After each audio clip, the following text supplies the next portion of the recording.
beginning was hard. Before the war ended, the gods fought amongst themselves for nearly a year of open warfare that altered the very landscape of the world itself before the dungeon's doors opened. With the opening of the doors, as the sky split in two, the ash began to fall. It is said that Ilmater, the god of suffering and martyrdom, was the first to use the ash to forge a bond with a mortal. Others claim Mystra, goddess of mystery and the personification of magic itself. In her studies into the new reality, she found herself stumbled upon the secret of the ash bond. But whatever the truth, as the first mortal took the bond onto themselves, a new world order was established. The very first family. Welcome, travelers, to the Dragonleaf, the house where tales are told. If you don't eat your vegetables, you won't get any vegetables in you. So here's some veggies. Welcome, travelers. If you like the content, leave a like in the tip jar and subscribe to our weekly tales. Leave a comment in the suggestion box to tell us how well we didn't, or maybe how well we did, every now and then. Thanks for listening, and without further ado, it's time to open up shop. Hello. Oh, Hi. We returned. I ate my vegetables. eat vegetables so you can poop. That's a good thing to say. Good slogan. That's fair. Or just Okay. prestidigitate the poop out of you. There was a Harry Potter spell. I don't want to go into it. Yeah. I'm just kidding. Last time, the Deviants rested within the Wayside Inn, investigating the strange happenings of the frozen people within the walls, only to awaken to Seelan McGurmick killed in his sleep. And as Matilda goes to investigate the body, the sound of a marble dropping in the kitchen awakens the creatures in the inn, and the party forms a wall to stave them off. After a strategic battle, the inn returns to its natural state and the party investigate the death of Seelan, only to discover that it seems like he himself was the one to ambush the party, escaping from the bedroom through the attic in a small hole, born through the roof and out the main gate. Matilda sends a message to Lavos asking him about Seelan's guild status, or guide status, as we return into Ashfall. Adrian? Go ahead and repeat your message, Matilda. But first, Okay. go ahead. I want to take his clothes. I take his clothes. You do. You have do. a pair of commoner's clothing. Perfect. And they're covered in blood, yes? They are covered in blood. Yes, perfect. When you need to track someone, it's good to keep their bodily fluids on hand. The more you know. All right, now let's read that message. All right. So, did you send Seelan as our guide? On second floor, he was murdered. Check his farm. Death is super suspect. Report back if he's there. Ooh. I wonder if Lavos is smart enough to know to not. Is he gonna not report back if he's not there? Does each stone have one use of sending? Each stone has one Mhm. use of sending. One use. The message you receive in response is, "What the fuck? No, I didn't.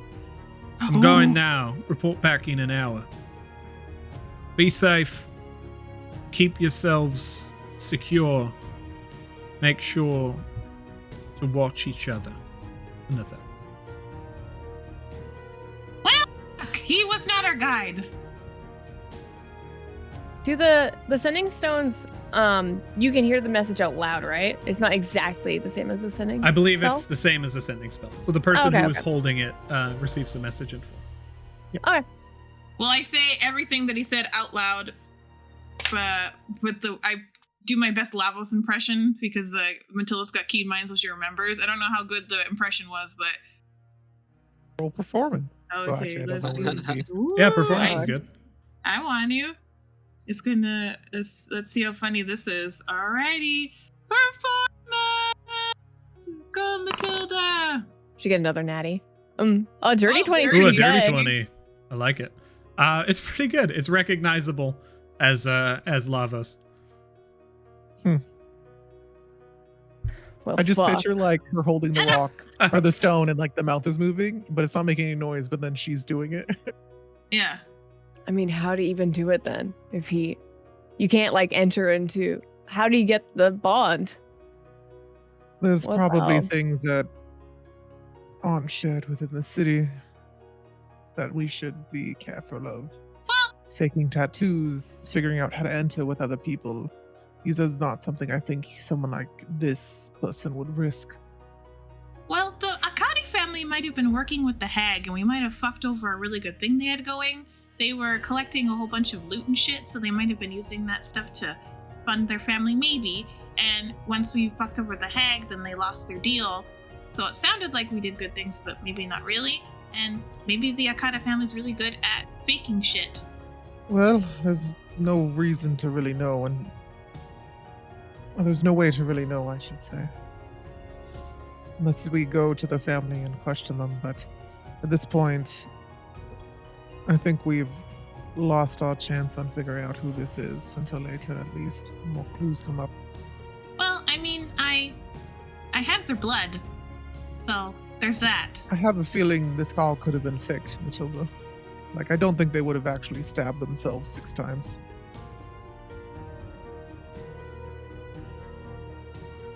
It's how committed you are. Yeah. Matilda We'll have once to again see. just points towards her earlobe and is like, We can. I think we should put this on the back burner, unless we want to go back to the city, because I feel that that's where they headed to. Okay. To be honest, I'm going to take this as a compliment. Yeah. Families are already so afraid of us that they're willing to send people to fuck us over on the first couple floors. Well, excited that they're gonna get that dad's mad. That's always hilarious. We'll see. I'm still interested in figuring out what's the deal with this floor. How are you guys feeling after that fight, though? I know that was sort of rough. I'm okay. I've been better, sweetheart. Yeah, I've been better too. We could take a short rest if you want. Some of you guys still have a little blood on you, so I'm mostly fine. I'm not. mostly isn't fully. I mean, a short break couldn't hurt, right? Any more than fighting everything in here again? Well, me, I think if I get stabbed one more time really good, I'm probably gonna go unconscious. So I think the short rest would be more for me than for all of you that are a bit more beefy. Okay. Yeah, we can take a short rest. Yeah. Okay. Are we gonna do it in the inn, or Vincent looks around? Does he see any eyes in the tree line? you see. No, you don't. In the distance, it's quite quiet. I think we should do it by the pond. Okay. I will siphon you guys in briefly. Boop-a-doop. Just teleport you through the wall there. While we're resting near the pond, can Vincent look in? Is that gold scale still there? Mhm. Okay. I'm not sure if you guys have noticed, but one of the gold scales from the fish that's moving is flaked off from it. I saw it.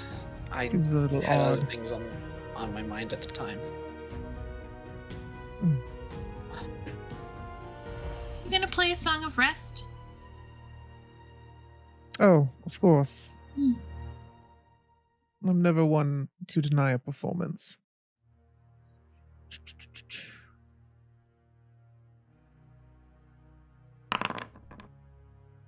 6 extra hit points. Oh, Ooh, hell yeah. Beautiful He'll song. sit here with the fish, the goldfish behind him. Halo his beautiful performance. It's a 14. It's not bad. So as you play out, what do you call this song? This little ditty. Give me a second. He looks around at everyone and just kind of the situation and everything, and it's just like, I don't know what to call it, but I know what it represents. It'll be basically the little bit of like suspense, like don't trust those who are near, but at the same time, but always trust your family kind of thing. Just different somber moods up and down, but happy and then sad and happy and mysterious and things like that. I love it. You guys complete your rest successfully. You may go ahead and take a short rest.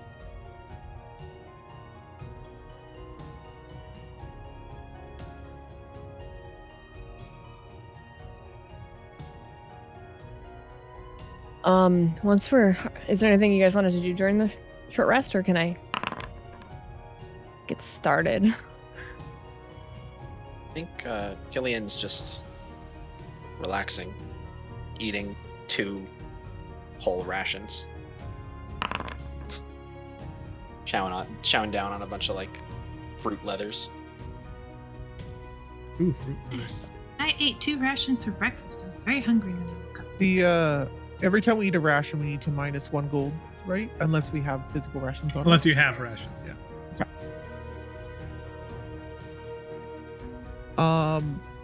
During the long rest, Vincent's going to cast Unseen Servant as a ritual and just spawn it out. And near the end of the rest, when it's coming up, after he's just a little bit and done his little song, he'll look over at everyone. So that fish is moving, and that scale seems to be... It's also moving right like on the water surface. It's floating. Indeed. Not frozen. I'm not sure that this is part of the dungeon, or part of this anyways. It's not frozen. It might be useful later. Do you think we should take it? Could we try that after I try something first? I want to try and hit the sword against something near the invisible guy and see if that does anything. Sure. Just try not to knock anything over. Yeah. So she's gonna go over by that guy. Could you remove the bloody conditions, Adrian? Absolutely. If people are no longer elected. Marble. Do we have the marble? It was on the ground. I had the marble. Yeah, I think Jojo took Okay. it. The invisible person was right here. Yes. What do you hit? I could hit the floor. Yeah, I think she's just going to go. She's going to make her way over to this side of them, and just in this spot, plant the sword into the ground, like, and have it gong, do the gong.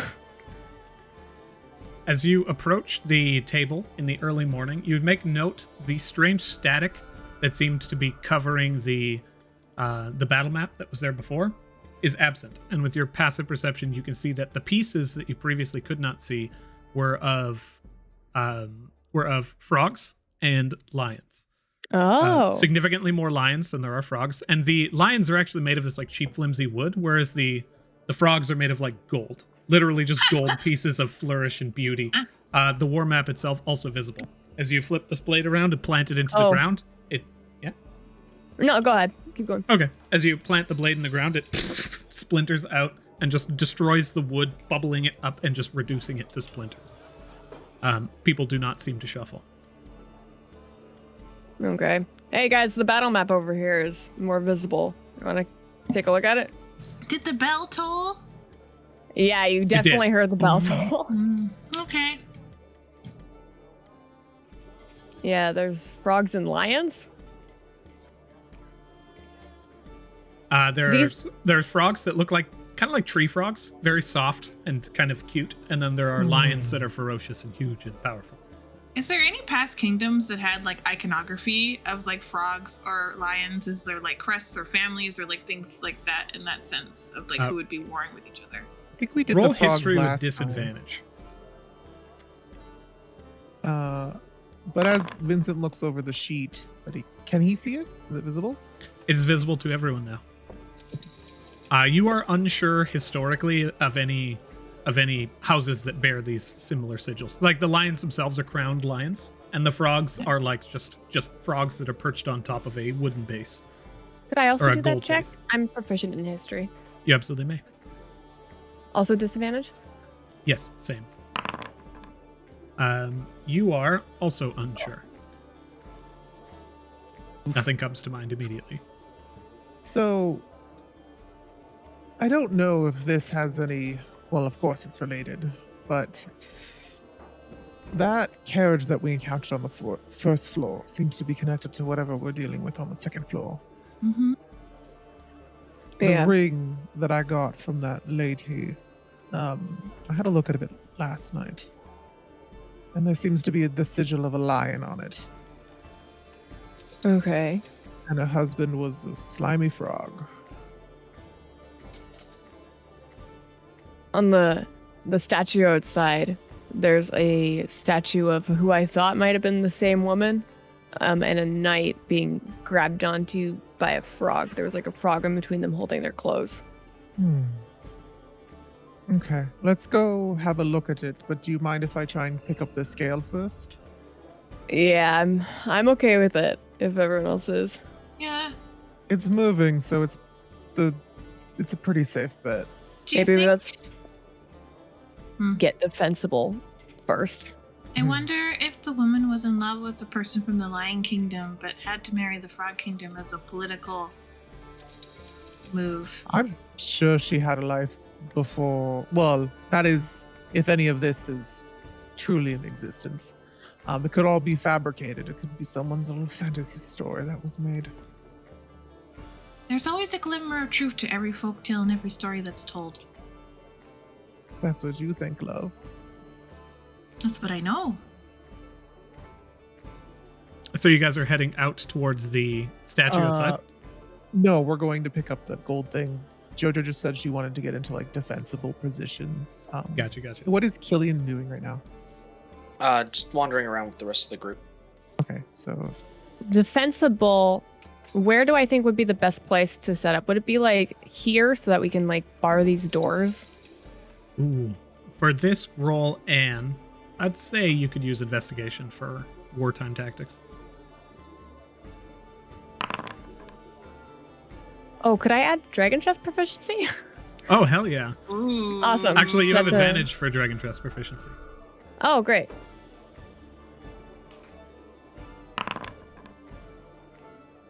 Yeah, the first one. 19. 19. Looking at this place, there's like just a constant degree of surrounded. It's nice to create a choke point, but you probably ascertain that it wouldn't even be the safest here, but necessarily outside. Dealing with these dealing with the two commoners that are currently outside, and then just massacring everybody else in a straight line in this one room would probably be the best case scenario. So, like, Vincent can't waiting get right any here? more than this far away from where he is. Okay, that's fine. So Vincent well. will stand probably around here. As you guys position yourselves, Vincent, you attempt to catch the fish. Nope. Not what he's doing at all. Okay. What do you do? So he'll remain within 60 feet of the fountain, which is about here. He's going to command his unseen servant to lift up the scale that's floating on the top of the water. Okay. Once we're all in position. We make sure And- Paka's outside. For sure. The hand scoops underneath the water, lifts up the scale. Nothing happens. The unseen servant has the scale. And he'll command him to walk over to us. It comes over. You just see a scale. And it's still floating in front of me? Mhm. Okay. Well, I'm not sure if we should touch it. Like, he'll lean in. Can he try to gleam if it's magical or not? Does he think it might, like... It does not seem visibly magical. Oh, that fish, I remember it yesterday. It did have a transmutation aura around it, I believe. Did the Interesting. does the ash fall through the scale? There's no ash here anymore. Before it was like reforming in the creatures, but now it's all Jojo? settled. Can I Yep. see your sword? Yeah, here you go. She hands it over. He'll try to shake some rust off of it, see if it falls through the scale. Tricky. It hits the scale and flitters away in the same way it did before. Does not interact with the scale in any way that seems like it would be odd. From the dungeon. Exactly. Okay, I'll hand it back to Jojo. Do you think the fish was a druid that made themselves into a fish? Well, they're still there. The fish is still in the fountain. I just took a piece of its. If it's a druid, it's staying in there awfully long. I know there's a time limit on the shape shifting. Is the fish still in there? Mhm. Okay. Should we take the fish? Can I we think the stab scale fish? up and it didn't. None of these guys reacted, so it's moving as well. If you can catch it, maybe, but they might bite. So be What careful. if we kill it? Well, they might use this. Might not benefit us as much. We don't know yet. Eh. Might need it for something. Do we want to figure out the the little statue thing, or do we want to do? With Yeah, the sure. fish? Let's go take a look. Okay. The scale will keep floating next to him. He's just gonna like see if it moves or does anything as it gets further away from the fish. Just curious. Nope, nothing seems to happen. As you hold the scale, it glitters like as though it is made of solid gold. Oh, we have to go through the thing to go back to the statue, huh? There is What? a gate just to the side of you guys here that can be opened. I will Where? just delete this wall. Just to your immediate right. I'll just move Jojo temporarily. So like, that is the gate right there. Can you move us all? Sure. Boop, boop. Vincent, can I identify the scale? That requires you to touch it, doesn't it? Yes. Give it a couple minutes. Let's do this first. Okay. Just in case something happens to you. I'm still kind of wary of touching things right now. So you guys like go around to the gate, down to the base, and investigate the statue? Yes. Or are you Yeah. investigating from up top here? No, I I'll go want to. down. Wee. As you all siphon over to the statue, you stand in front of it. You can see that it is, in fact, as described previously, there is a maiden like that you recognize as the woman from the carriage, and she's leaning up towards this knight who. Everybody roll perception. Actually, Yeah. no. Everybody roll insight. Yeah, I was the actually knight gonna is ask. also looking longingly towards her, and there is a amorphous kind of humanoid toad that is holding onto both of their clothing. Yeah, I was gonna ask if we could see if there was anything we could infer from the emotions of the statue. On the Vincent. people's faces. Vincent, both in your understanding of art and your understanding of people, there is a lot going on here that is like immediately below the surface. And like an artistic critique, you just begin to be Oh like, yeah. I can Because feel of it. my painting proficiency, could I roll with advantage? You absolutely In can. case I get more. No, that's worse. That's a 20. 20. Investigating the statue. Yeah, there is a lot going on here that is just below the surface. This individual, the name that came to mind when you had touched the ring was Astrid, so I will refer to her as Astrid from here on. Mm-hmm. This individual, Astrid, is reaching hands up in a just longing fashion towards this knightly individual and is being like hampered and weighed down. You can tell by the limitations of cloth being pulled down from the toad that there is just a heavy weight placed specifically on her shoulders, indicating that there is a heavy responsibility going on here. As the knight is looking towards her, he is looking longingly, but he is in no way reaching towards her. Meaning, as he has like his hands outstretched, he is attempting almost in a way to like resist. And as he is wearing this constant heavy armor, you feel that there is also like something very heavy keeping him from moving towards his loved one. And the frog that interposes itself between the two is like just a constant oppressive force. From your inference of this statue, that is what you managed to glean. That the Astrid seems to want to return to this lover, but has a responsibility keeping her back. The knight also wishes to return to Astrid, but has something heavy keeping him back, and this frog is a catalyst that is ruining everything. He's gonna circle around the knight. Does he see any sigils on his armor or in like carved in that are of that of a lion? Let's see here.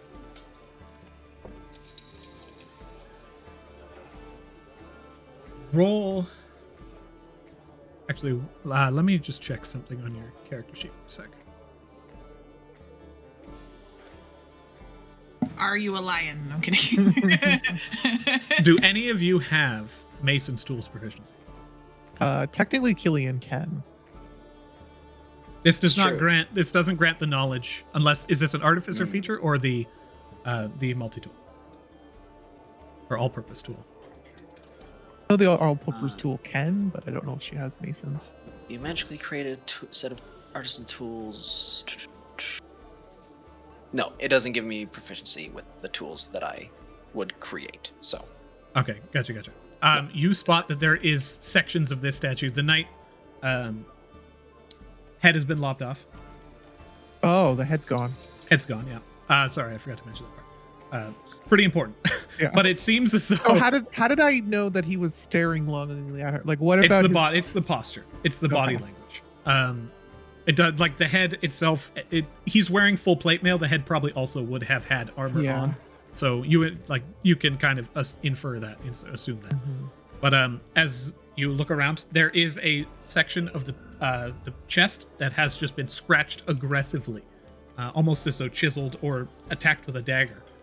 That has just had the entire sigil carved out. If there was one here, it's gone. Seems like an incredibly aggressive act of revenge or retribution. Still Okay. with that insight check. He'll point towards the scratched up part and he's like, well, either this person is of the Frog Kingdom or he's another lion, is what I'm going to assume. We It- might have a case of Romeo and Juliet here. Can you put a ring on their finger? Is there like a groove on there? Like, is this like a puzzle? Do we have to put the ring on the statue? I can say this: if you like take the ring out, you begin to place it on every No, finger. Nothing. I would just look at the hands. Do they even seem like Yeah. they could fit? Statues are usually modeled larger than humans. Yeah, the hands that are like reaching out. It doesn't seem like that's a pathway. No, I don't think it's that. If Jojo like goes back up to the place up here and takes a look around, can she find the head? Roll perception. How large across is the crest on the chest? Well, it's 30, 20. crossed out. A few inches, 3 inches maybe. Okay. A dirty 20. Could, Jojo, you spot it. It is down here. Oh, great. And go ahead, Killian.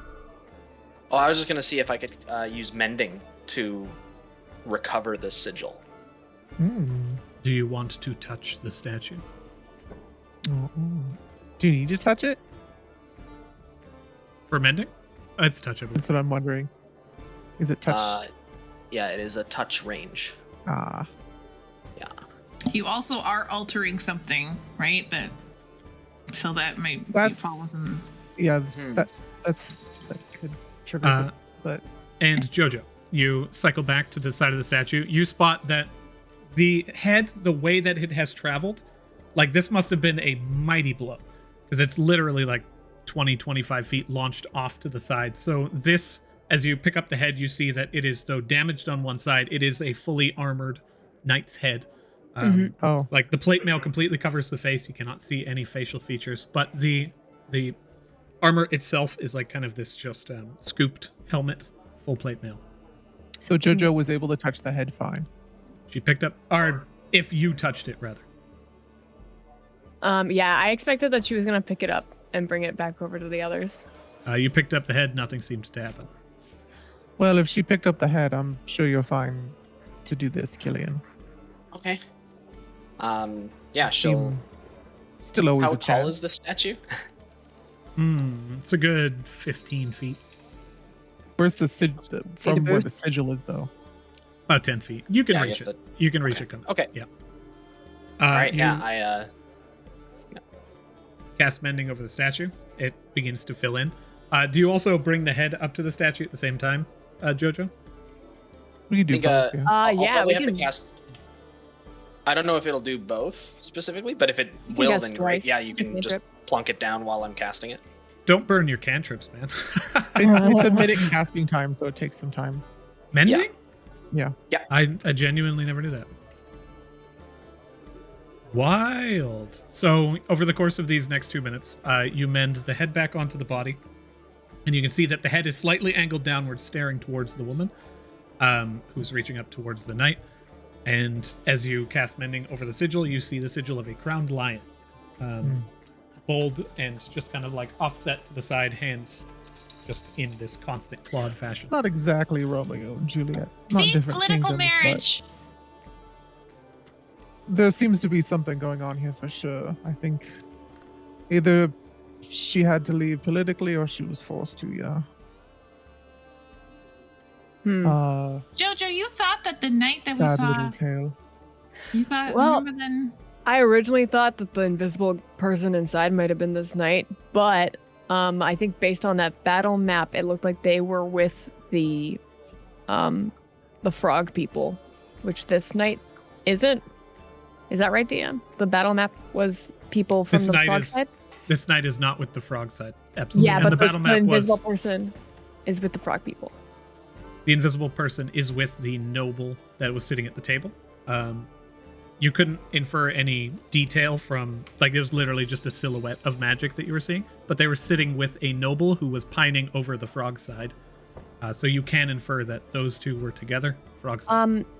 And the frogs were in gold, and the lions were just like were in shitty wood. Yeah. Yeah, you'd assume that you'd have nice figurines for your own side, so. Also, most of the patrons inside had iconography of frogs on them. We're in the Frog Kingdom right now, basically. This sword. Odd that they'd have this here, though. This sword, though, is it with the frog people or with the lion people? I don't even know if it's necessarily for here. Can you tap the ring to it? Just hold on a second. Vincent's gonna turn towards the statue after it's all done. And just out of curiosity, he's gonna send a message to the knight, just for fun. He probably can't target it though. And he's gonna be like, "Are you the one that called me and told me that I was the one?" You receive the spell answer? doesn't go off. Invalid targeting. But also, Okay. Matilda, you've been trying to say something for a minute. What was that? I'm going to say that sometimes the best way to fool people to think that you're working for their side is to wear their iconography and to use things that make it seem like you're on their side. So just because the frog figurines are in gold and everybody's wearing frog things does not necessarily mean that they're for the frog government. They could be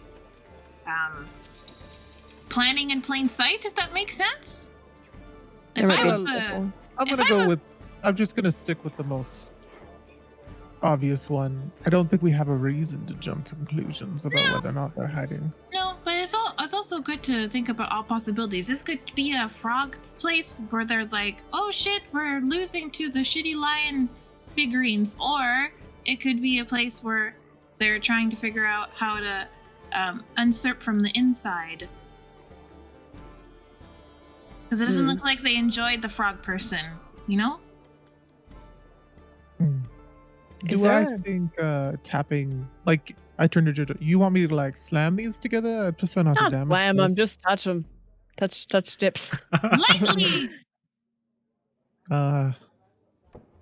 Vincent will touch the ring to the sword, not like to set it off as it interacted with an object, but just like maybe the hilt or something. Do you charge extra to be gentle, Vincent? I'm assuming you just ensue that because he's being gentle with the objects. Yeah. He'll look over and be like, I don't know, you'd have to come down and see. You have to pay me for that answer. Yeah. Yeah, I was going to start narrating, but as soon as you asked that, I was like, no. I must pause. This is an important question. Nothing happens. You place the two together, no connection. Oh, there's no Wonder Twins. Wonder Twins activate! Yeah, Vincent becomes a 65-foot tall Megazord, but nondescript. It's a super Zord. Well, there's something else we're not understanding here, I guess. Vincent's gonna put the ring on. Okay. As soon as you put the ring on, you have a ring on your finger. It goes, but I have better suits for this one, but it'll work. The yellow's nice. Matches my eyes. Matilda wants to recall her dream. What happened in her dream? I thought we didn't have any dreams. You didn't have I any did. dreams. We didn't, but some of us heard a voice. Mine was like, it was supposed to be horrifying, but I was like, oh, this is nice. Or this is terrible. I can't remember, but okay, never mind then. I'm trying to recall him a little. In my notes, it says that you only heard the word mine. And then Mitra was like, fuck off, she's mine. Yeah. I don't remember any dream. Okay. I'm sorry, it wasn't a dream, but you've there had was... many. Yeah, you've had many. So I was like, I don't remember if I just messed up. No, there were voices though. There was like a voice. So Yeah, that's what I was remembering, because some of us had voices and some of us didn't. So I was just trying to remember. Also, who Faust the was voice slightly weakened. Mitra was slightly strengthened. was kind of how a thing that you kind of felt occur during that time. Well, But okay, you guys, as you glean at the statue, you ascertain that this is probably everything that you're going to get from it. Yeah. it's should we good to continue know on? some history on the place. We want to search. If we head back through the archway, we'll go. We don't know where we'll go, but Yeah. we're on the second floor. Is any Professor. paint or ink or something? Yes, it's expensive. So what do you need it for, Matilda? If we dump it on the invisible person, it should theoretically show them so that we get a better understanding of who they are and possibly what they're wearing and what they're doing. Because right If now we we just have touch any of them, they'll come back to life. but we're not touching them or pouring something on them that is Yeah, not but- from the dungeon. They I'm good. They set it off with a marble last time. Like Sealand set it off with a marble. Okay. I don't want to waste my expensive paints on fighting more rat weird monstrosity things. I can't say if you guys plan on taking the fish, it would be an equivalent risk to attempt to do this, so you could do it at the same time. Well, the fish is moving, so, and I could touch its scale. The invisible creature also has like wispy energy pouring off of them. Yeah. Ooh. It's not moving. No, it's kind of just Wispy wavering. energy. Oh. I will See, we shuffle do you guys both at back the into same queue. time. And then what, just run out of here after we set it off? Yes. Sometimes the best defense is quick escape. I'm as Absolutely long true. as as long as you guys are okay with us not being able to figure out what's going on in here, because I'm ready to move on after. I'm kind of curious to see if there's anything else around. There's That's also that okay, shed in yeah. the back that's locked. Yeah, we could do that too. Should we do the shed first? Wouldn't the lock be? No, Well, you've I picked guess locks not. before. That's right. Okay. We can just say, Killian, go ahead and roll a dexterity with proficiency. Yeah, Vincent reminded me about the locks. I forgot.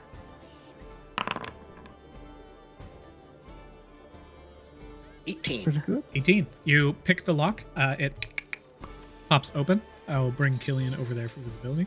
And as the doorway opens, you spot on the inside a open storeroom. It looks as though there is a constant little layer of dust, save for a small area where a chest seemed to have been, but has been since removed recently. Mm. Hmm. Do you note this information and bring it back? Yeah, I'll let you guys. I'll tell you guys exactly what I saw. Interesting. So maybe that chest in the little chimney area wasn't from here. It was old, but very old.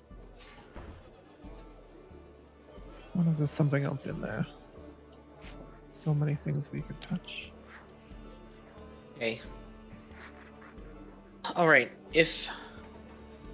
So last night when I was on watch, whoever Sealan is asked if he could borrow Bladebeak to do a perimeter check. And I told Bladebeak to do whatever Sealan said, and they came back and everything was fine. Do you think maybe he used Bladebeak to move the chest? It's a possibility. Hmm. Is your bird strong? Stronger than I am. I don't think it would be stronger than Sealan, but maybe it's not. Well, it wasn't Sealan, so I don't know. And they didn't alter them in any way, right? There's nothing new added. You didn't notice anything weird on them. Nothing that I've noticed. I'll do a quick investigation of Bladebeak. Go ahead and roll investigation. Oh no. Nothing that you've noticed. Yeah. Okay. Yeah.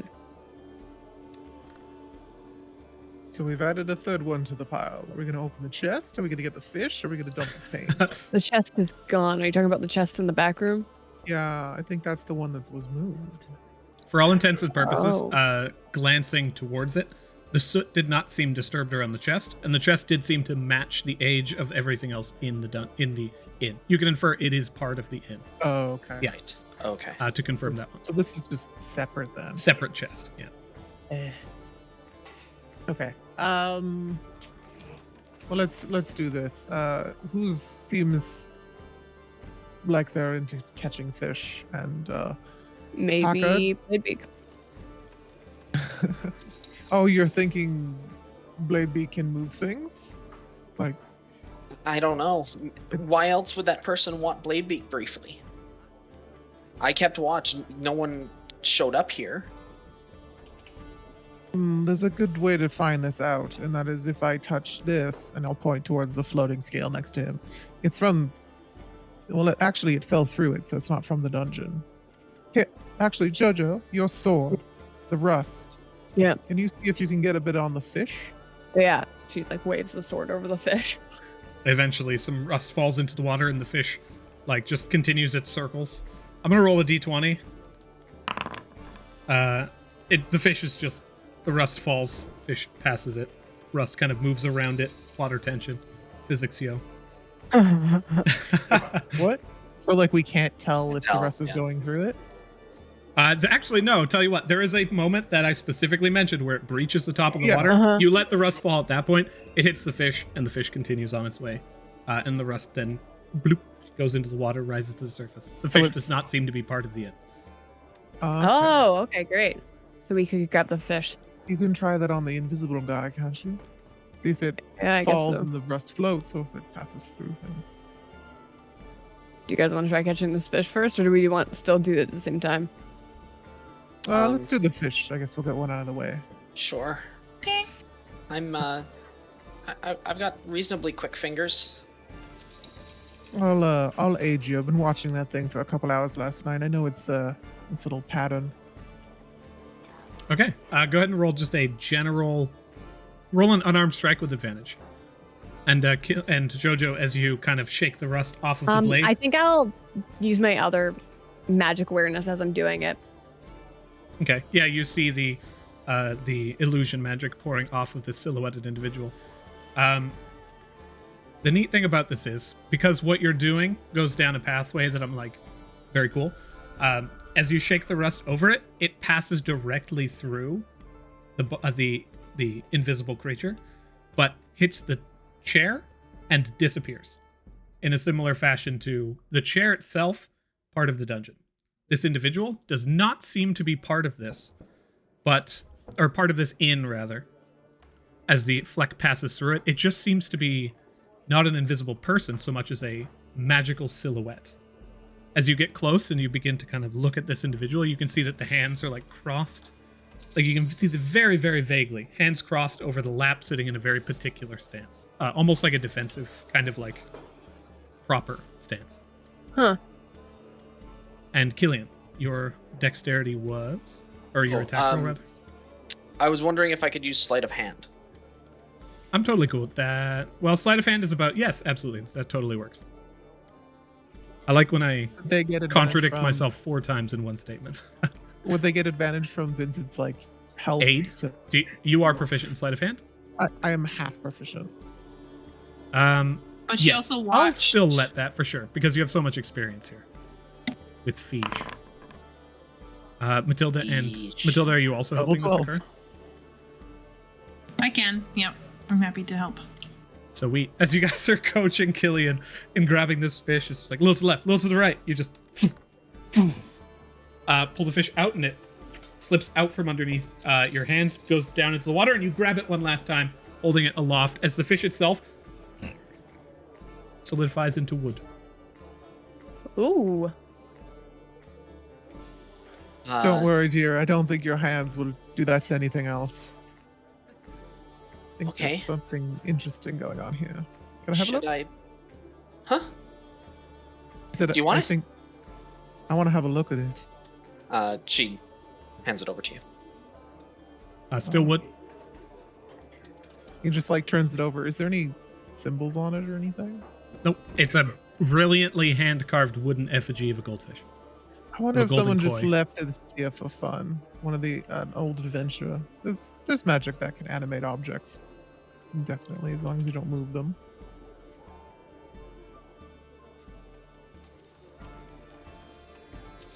Mind if I just have a look? Oh yeah, he hands it back. All right. Killian grabs out her smithing tongs, holds a pearl within them, and in one hand kind of just like starts scanning the object for better part of 10 minutes. I love that. I love that. I love that usage of the spell. Over the course of the next 10 minutes, Jojo, was there anything you do with this individual figure? Oh, Invisible figure? I sort of want to touch it. I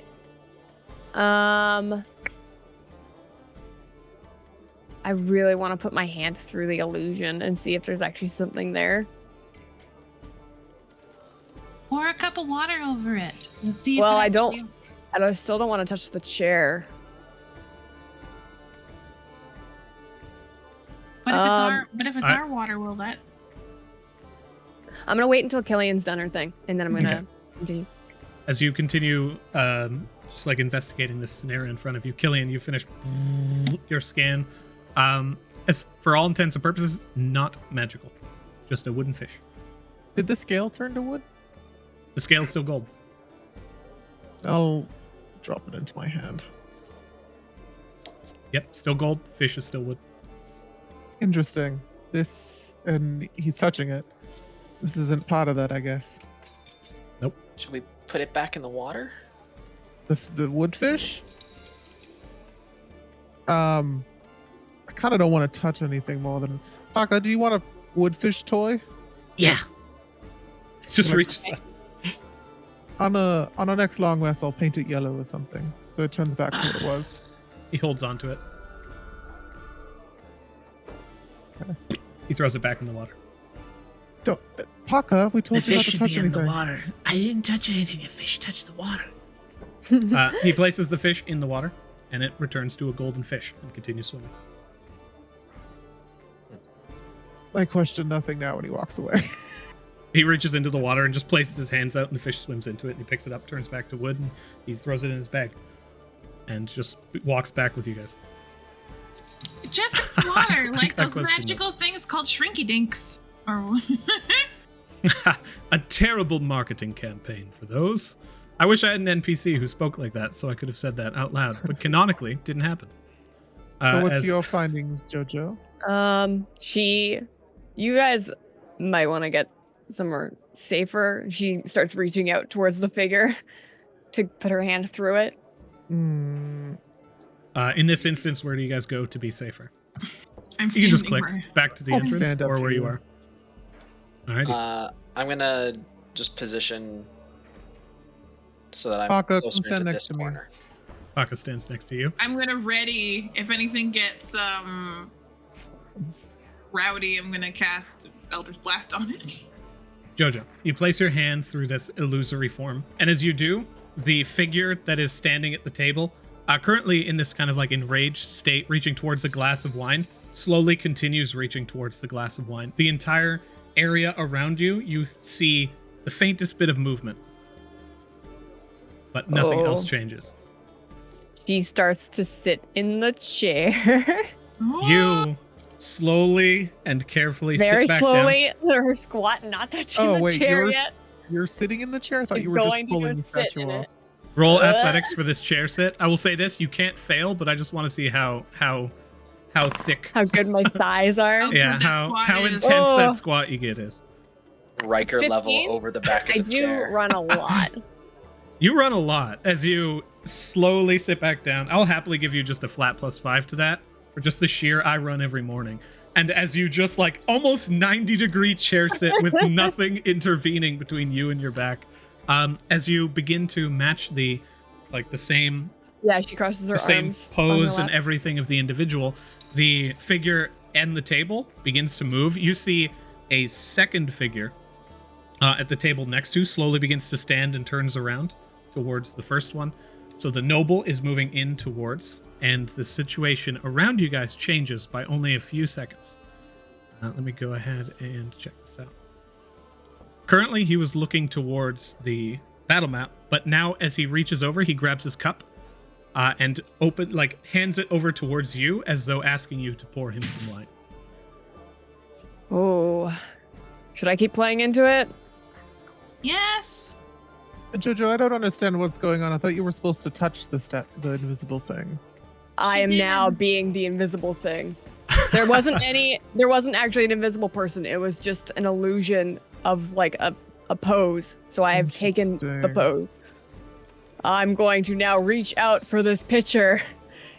And she says, waiting for someone to stop her. I'm just like this with my book, waiting. If I die, it'll be on you. It'll be a nice funeral, at least. Baka says, If I die, I want my last words to be dragonfly.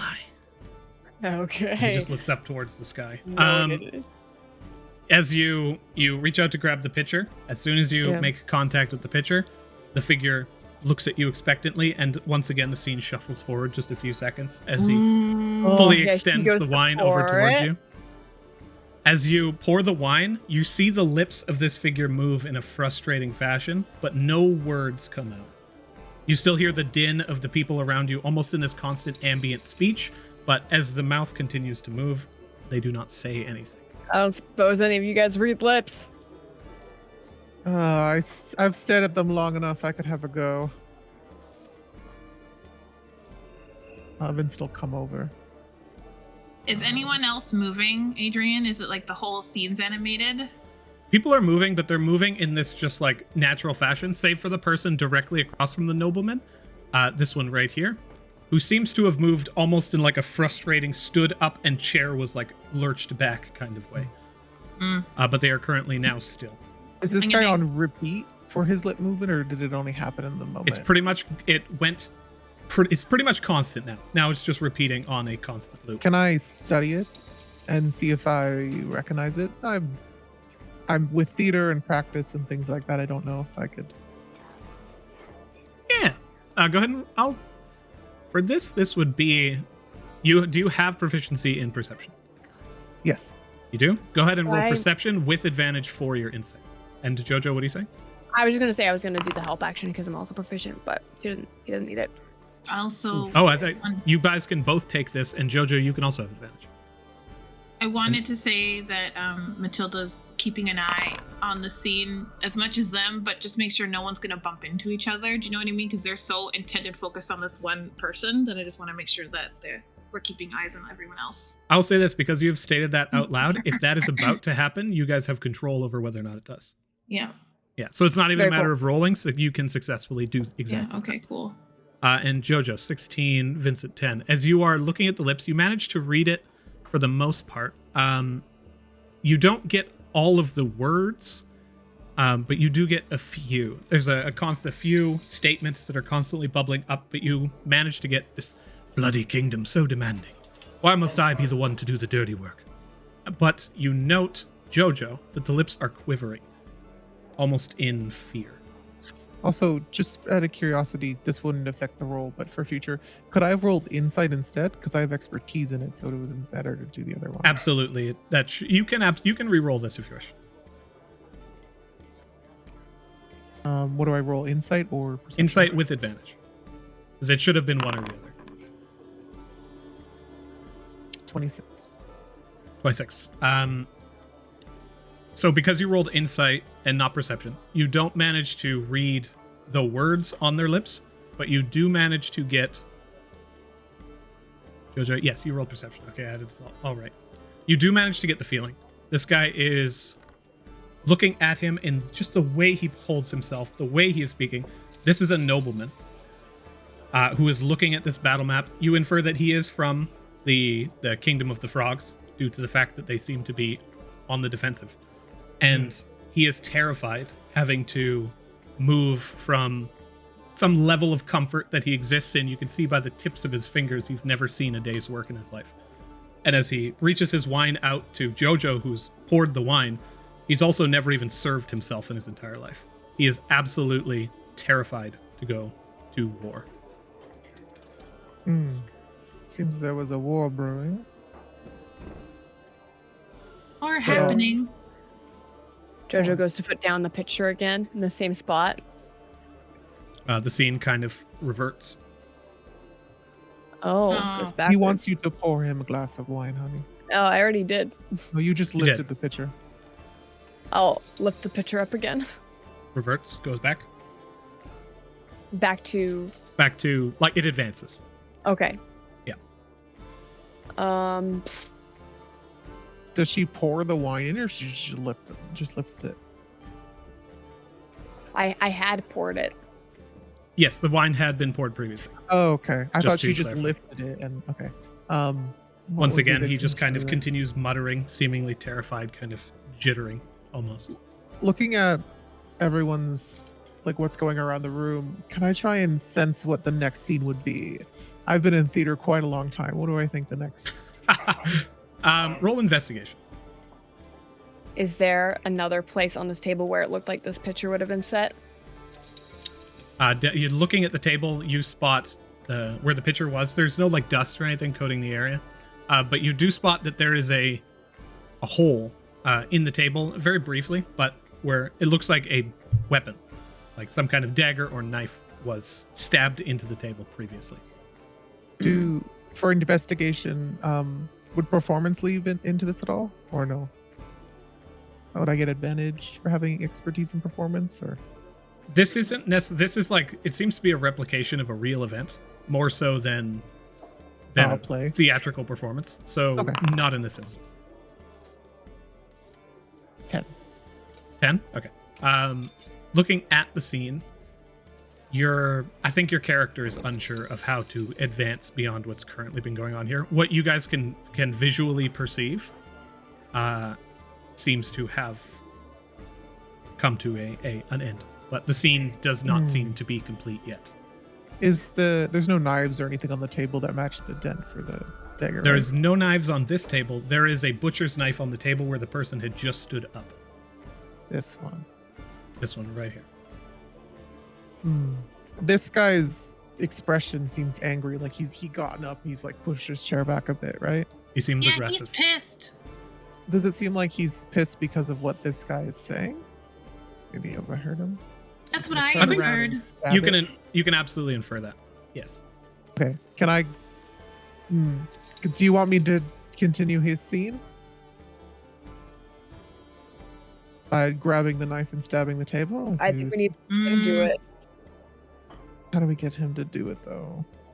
We have to keep this guy talking more, I guess. Matilda. Maybe just motion that you're responding to him. Jojo. Yeah. Uh-huh. Jojo, as you open your mouth to speak, the slightest movement forward, like the slightest bit of movement. But as soon as you say like, yeah, he kind of, it's just like, Oh, I need to know what to say. Repeat what the sword said. What did the sword say to you? What's the sword Don't, say? Jojo, don't say anything. Just move your mouth up and down. Ba, ba, ba, ba, ba, ba. She doesn't make any noise. he's just constantly moving back and forth. You're just scrubbing back and forth in this 3D video. Looking around the room, there's nothing with writing on it. Like there's no way to know. No, Nothing that seems related to this scene. I feed her the lines that the sword says because she can't remember it, but Matilda can. I believe it's actually in the item. It's on the Yeah, we item. will never forget the resounding tone of our own morality. Mortality. Mortality. Yeah, that one. So here's the thing. You reach the phrase, my lord, I remain and so I shall, my lord, do you see me? As soon as you say my lord, it advances slightly more than it would have otherwise and then reverts. What are the words we have right now? My lord. My lord, and then that's it. That's the very beginning of the statement. My lord, but we must, the kingdom. No, Oh, it's like a servant responding to a noble. I will hack. You guys can absolutely roll investigation here. Yeah, I'm sitting here being like, Because I I'm don't- not sitting here being like, you need to guess which specific words I placed down with no hints. Oh, Jojo, my goodness. Hell yeah. Oh, yeah.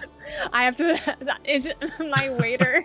My waiter training. You're embodying you're embodying the role. You're sitting in that person's seat. Ron would Are be you so the proud. servant? And since like I've seen this play. I think every one of you in sequence. Oh, Matilda, did you roll? Oh, what was I rolling? Investigation. I just want to see if this is literally like a full house. Matilda is like using her. She always has to study people's like social cues and social situations. So she's just like analyzing it with like very like, okay, they did this and now they got to say that. And it's like very, very analytical. Yes. Oh yeah. At once, all four of you, as you're like investigating this, at once you kind of look at him, see he's afraid. You think on at once, like, what would piss this person off? What would like lead this person to move in this instance? You're like, my lord, you seem afraid. All three of you at once, and this figure turns, throws the cup down, raises a hand, and slaps you across the face, Jojo. As you are slapped, the chair flies backwards and you slam into the side of the wall. You take no damage. In fact, it doesn't feel like anything other than brief impacts. And you hear ringing in your ears. Oh. You guys hear the distant sound of a bell ringing to the north. Whoa! Wow. And as that bell begins to ring, the figure next to you throws the chair out of the way, grabs the butcher knife, walks over towards the woman on the ground, as the rest of the bar encircles this noble and begins to hold him. This figure hands the butcher knife to the woman laying on the ground. That's me? Towards you, Jojo. Oh, I take it. You take the butcher knife. They all begin to move out of the way. Meanwhile, the noble's being held arms back and are just thrusting and aggressively fighting. What do you do? Oh. They don't like the frog I guess people. based on the table, I should stab it into the table, right? They don't like weakness. You see a hole in the table, and as you compare the blade, it seems like this blade was the one that made that indent. Okay, yeah, I'll stab it in there. You, looking towards this creature, holding onto this blade, you feel rage, anger, sadness, but mostly pity. And as you look at this individual, you stab the knife into the table. And as you do, that invisible figure that has been embodying your movements up to this point walks away. Of its own accord, begins to leave, passes through Killian, through the inn, and as it does, you see the form take a single wispy form of a white and gold dress. A fine, noble attire, and Astrid once more appears before you as she encircles around the inn, leaves the inn, and heads outside as she begins to run. Oh yeah, let's follow her. Yeah, I'm just like, guys, let's go. Paka, come, follow her. As all of this occurs, Paka's like, dragonfly, dragonfly, dragonfly, and begins to run out. He has been saying dragonfly under his breath for the last like 25 minutes. Shit, no, open the door. I don't think the actual map's gonna matter. There's nowhere to. As really you run. all run out chasing after Astrid, you take note that the people in the inn flitter away to dust. Whoa. And almost as though imperceptible to you until this very moment, a thin fog that was resting on the ground dissipates completely, leaving the world that little bit more colorful than it was. And as everything has emptied out of this inn, the sound of the din and the people continues, except now you hear laughter and this just kind of like brief tone of peace. Moving through, Astrid makes her way through, and as soon as she reaches the outside of the inn, you can see her sobbing as she makes her way to the pathway and runs through the ash gate off to the north. You guys. I follow. Okay, yeah, here we go. Okay. Here we go! As you run off to the north, chasing after her, the road becomes shorter and shorter and shorter. You see the trees just merging into each other as the road, for the first time since you guys have arrived here, changes. And in the distance, as the world, almost like as though the world was incredibly rounded, just slowly begins to flatten out. And in the distance, you see a hill begin to rise with a fine village. Farm fields stretch on as far as the eye can see. And Astrid continues running until eventually she disappears completely. Vincent stops running. Just switches to like a walk. A saunter. The escort quest NPC just despawned. She's running and she just goes... And then you see she's behind you and she's rubber banding a bit and she's like... Oh, no. He turns around and waits for everyone to catch up. He was the first out. Where Well- are we Killian, now? Killian was like on the heels I'm because gonna take this as maybe up the lady. third floor, darling. Is it? Oh, what's it look like? Sorry, Kelly, what were you saying? I was just saying Killian wouldn't be far behind. I just wasn't sure how far we were supposed to be moving our minis. Oh yeah, no, it's like I mean, Are we Vincent still- left first? So if it's a couple feet, it doesn't matter. Are we still on this map? You are still on this map, yes. But I can. This map, you guys have, as you run off and run to the north, you just see this road unfold before you. This map itself, you guys are currently Yeah. here. We are heading towards that sound of a bell tower, right? It was north, so yes. North. Far to the north. Okay. Even from where you are currently, you can see this village off in the distance, and surrounded by farm fields. Seems like a flourishing village. A forest. The forest to your left and to your right, kind of just conglomerate into this massive and thick woods off in the distance to the left. To the right is the village, and you are surrounded by farms. And as you continue past this area, I can bring you to it. Nice. Well, she left, but I think she was leading us in the right direction.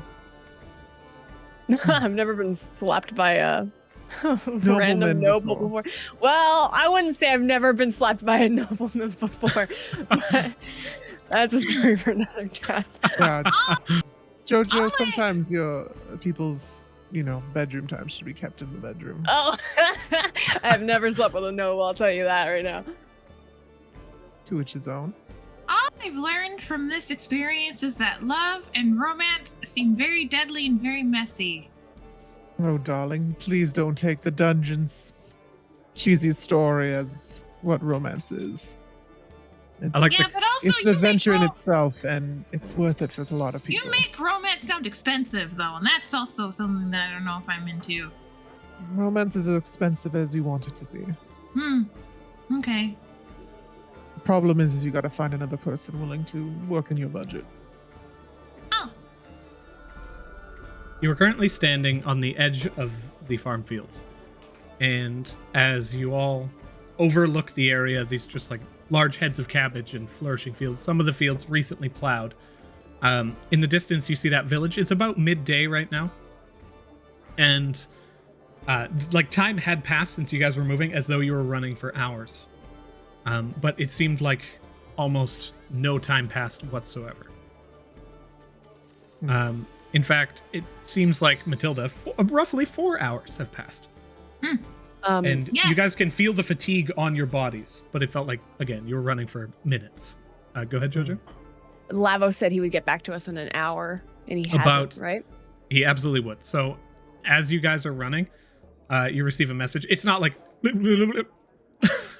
time itself is not sped up, but it seems like the toll on your bodies is being increased.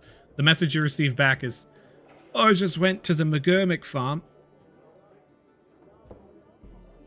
They haven't heard anything from you since you left. Sealand seems fine. He's there now." Was that 20 or 25? I don't remember. I didn't wasn't think I think Fine. that was it. That was pretty much the end of the message. Okay. What do You we want know- to send back? You let There's us been a- know this, Matilda? yes. I'm Well- gonna do another Lavos impression. Right, fucking hell. He's sitting at home and he's like, "Achoo. Oh, There we Good as go. before. Ah, damn. You're so good at this." Well, it wasn't Sealand, I'm pretty sure. It'd be very interesting if he got back there in that amount of time, but anything's possible. But our little escapade down at the farm, details aside, people knew about it, so Yeah, there has a girl that's been staring at me very scarily the last little while, and I left her a note asking why she stares, and she didn't reply. I don't think she understands how notes work. well, you don't need to reply to a note, Matilda. It's optional. But I even signed it Love Matilda. It's like a letter. You're supposed to reply to that. that's cute. It does sound tempting, darling. People who usually don't respond to that are usually not worth your time. Of character. Who was with fake Sealan when he got in an argument with a halfling at the office. Oh yeah, there was someone at the interface office that was like not looking impressed with him. It was a Yeah. woman. I believe that was just a human woman. It seemed like it was one of Okay. the interface office workers. I don't think you guys knew who it was. Oh, No. okay. Trying to think whether or not I don't think you've had any interactions with this person. But I'm you I'm just would wondering if recognize them again. Matilda was present so that when we get back to the city, we could. Yeah, Matilda Try to would investigate. be able to remember all the what they look like, but not who they were. Mhm. It was a tall, somewhat thin, but like very, very long-limbed, brown-haired human woman with brown eyes. She had kind of very pale skin. And she You would wasn't the recognize her when woman- you saw her. She was wearing the powder blue of the interface office. And she wasn't the woman who stares. Right. Okay. Well, I think we're on the 3rd floor.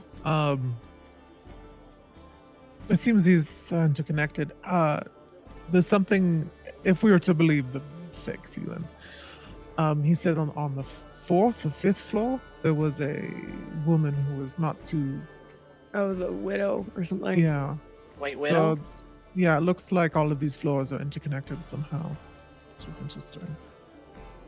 One of this store leads us all the way to the top of the dungeon, or it ends there.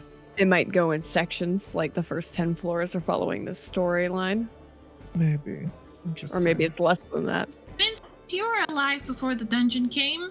Is the dungeon connected to anything that happened in the real world, or is it its own separate story? I'll just roll history, but like I'm pretty confident that Vincent's never heard any tales or lore about this. No, like the stories of this, you can roll history with disadvantage, but the stories surrounding the dungeon specifically are very well guarded secrets. I know. Yeah, nothing comes to mind. I've been around many theaters and productions, and I've read many tomes and books in my time, but I've never. These tropes, this story, the way it's leading, seems to be predictable, but not specifically the frog and the lion and Astrid. His name's no longer. May I have 5 minutes to check something? Yeah, we should send Dad a reply back. Oh, he's fine.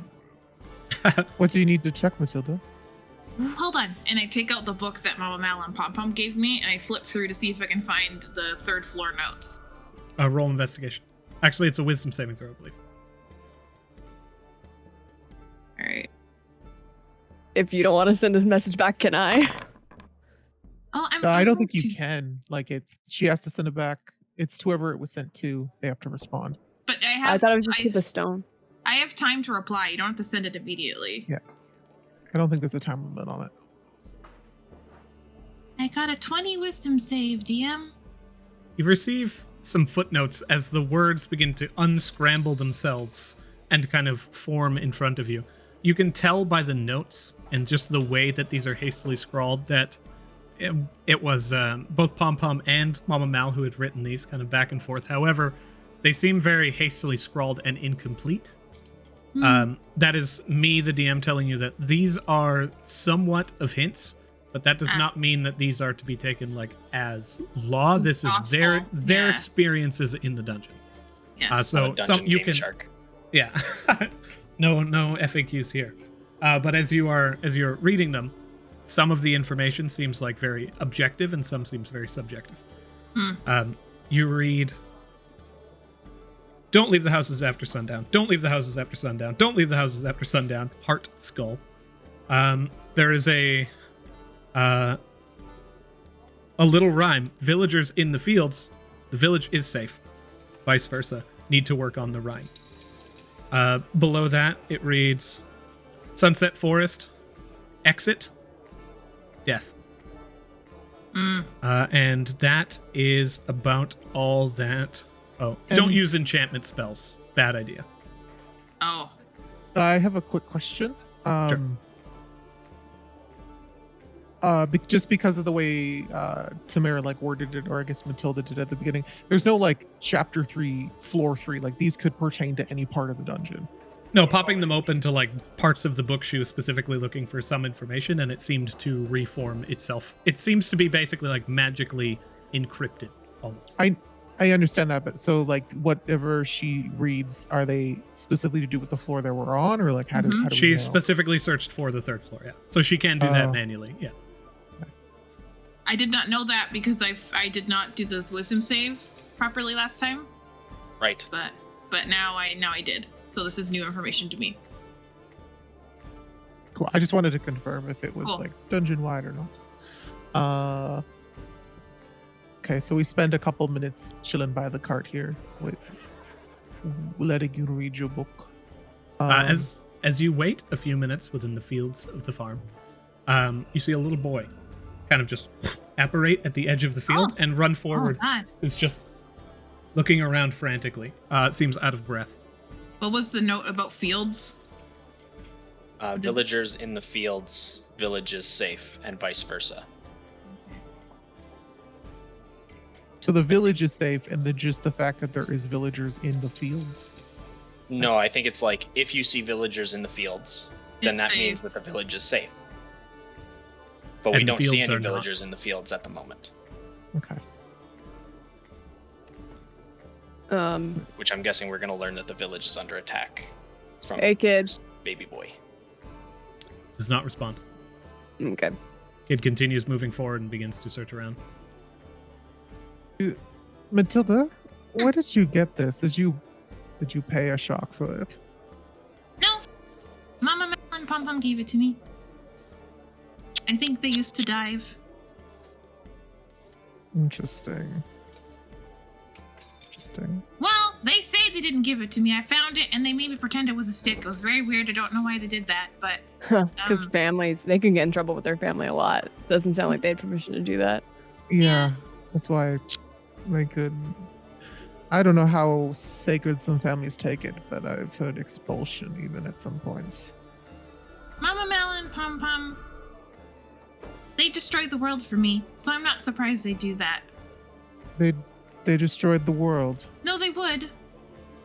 Okay. Yeah. Not that they have, but they would. Good to note. So if we come back with your corpse, we shouldn't tell them about it, correct? I don't know what it'd be worse if you do tell them or don't tell them. Because if you do tell them, they'll be upset. But if you don't tell them, then they'll be angry. Well, I guess we'll deal with that when it comes. Also, I don't plan on dying, so I never said you did. no. Just- I'm letting you know to calm your fears, not mine. I don't plan on dying. Paka taps you on the shoulder and is like, Nobody plans on dying. Most people die super suddenly. Hope that makes you feel better. he just kind of wanders off happily as though that was a good thing. I wouldn't want my death to be drawn out. But anyway, do you want me to reply to Lavos, or do we want to keep staring at this small child? I think letting Daddy know we're okay is probably. Oh, I hate saying that. For some reason, it just doesn't quite fit. Lavos should know. He's probably gonna get worried if we don't respond. Is there anything we want to tell him? Turn to the group. Killian is trying to see what the boy's looking for. He seems to be frantically looking around for something. He eventually makes his way over to a tree over here, begins to climb up it, and sits down in the boughs of the branches, hidden for the most part, but you guys literally watched him go in there. And he is sitting, kind of waiting. He is looking around. He seems to be frantic and worried. Matilda, did you read out all, out of character, did you read out all of those notes to us, or only the couple? Yeah, I read all of them. Your parents mentioned not to use enchantment magic. Is there a reason they gave, or just said it's not good? I'm not entirely sure. This is their interpretation of the dungeon. So, and also, from what I've seen is that you seem to be able to get good endings or bad endings. They're like my choose your own adventure chapter books I have at home, where you can choose where you go, and then sometimes you get a really good ending and a really good bad ending. So they might have chosen really crappy and then had something crappy happen. But I think we're doing a good job, so maybe something good will happen? I don't know. That's what I'm kind of thinking of it as. Well, Either way, most of my arsenal is that, so I'm either useless or I can try using it, but... Always a believer in trying. So I say we do it, and then we deal with the consequences. Okay. Should we check Interesting. this? I mean, it might not be safe to touch. Do we want to check in this carriage? I think the inn might have been its own little thing, but yes, beware about touching everything. Kill. What's going on with the kid? He's just hiding up there. Looks scared. Is there a big bad wolf around? Vincent will have a look. Go ahead and roll perception.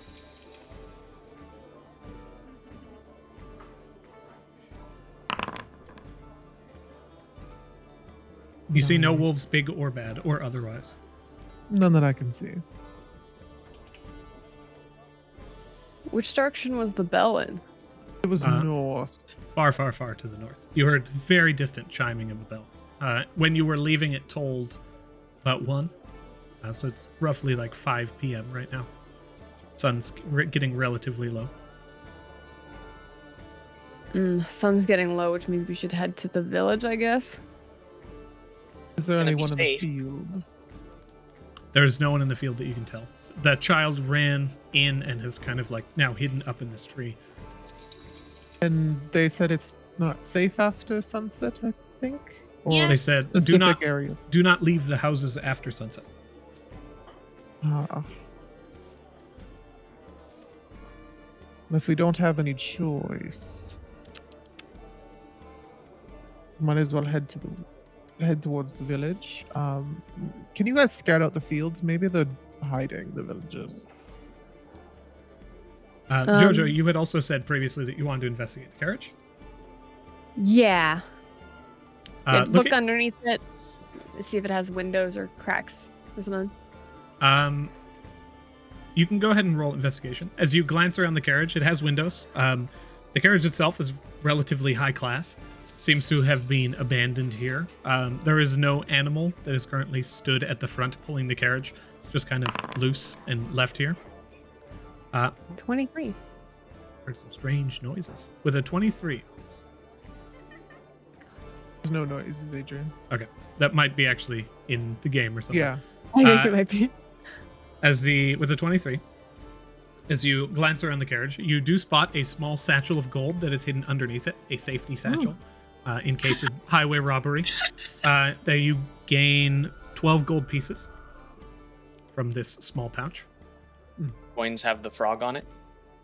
The coins have a similar flourish to the blade that you are holding, Jojo. Oh, okay. It has a similar kind of just fancy, almost like a fleur-de-lis kind of scenario going on. Interesting. Whenever And you're... and as you glance around, there are windows. They are currently, the curtains are drawn closed.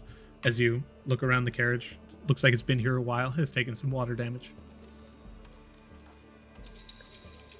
And then Vincent wanted us to look in the fields.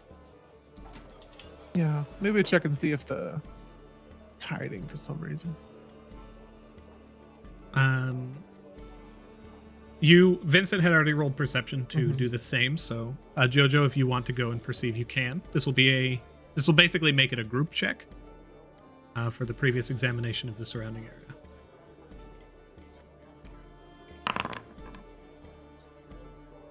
Nine.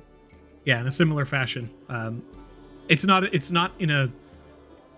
uneasy in the same way that you had felt within the inn, but there's this constant wind pouring in, rustling in the trees. You don't see or hear anything out of the ordinary. Okay, well, does it seem like time's moving forward very fast? Because we just woke up and now it's sunset already. No, time seems to be moving at a normal pace now. During the transition between where you were and here, everything seemed to just move very Shift quickly. Okay. But now you are good. Okay, we should try and find somewhere to hunker down if Matilda's pages are to be believed. See if we can find a house or something. Okay. I'd like to read out the message I want to send to Lavos before I do it. Yeah. I wrote it out. Hmm. Okay. Sure. So, on 3rd floor, murder escaped. Lots of drama between lions, frogs, and nobles.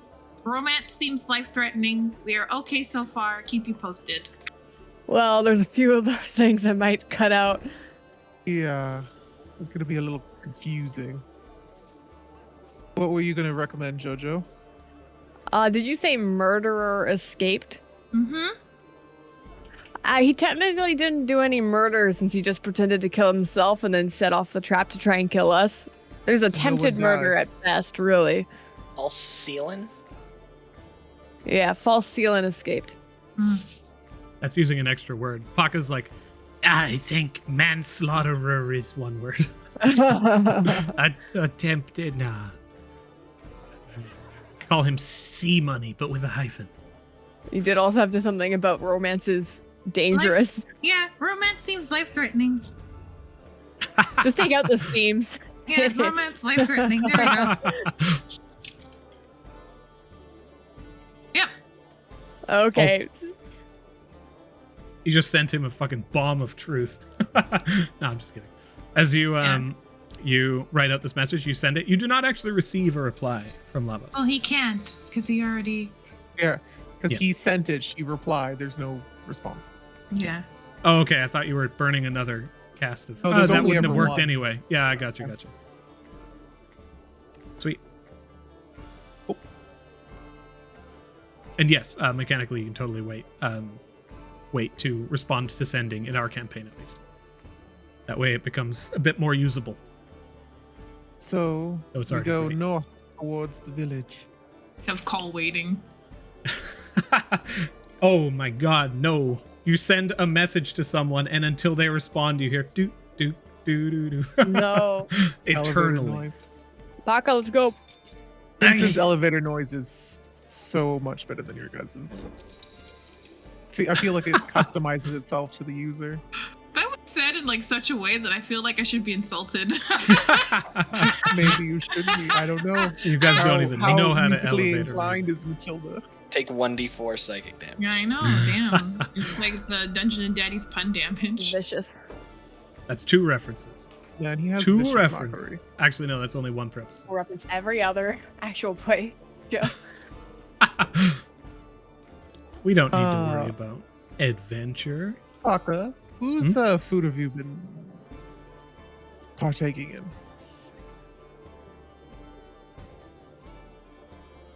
I have gold. Hmm. I have food. I bought food. I said I didn't have food, but mechanically I have gold, which means I have food.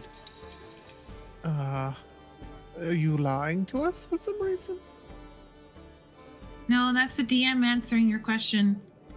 Yeah, mechanically within the dungeon, so long as you have gold, it's assumed that you had purchased food previously. Yeah, but he asked for some of ours before, so I'm just wondering if He did lied. specifically. No, well, technically speaking, you have infinite food. You have food equal to gold.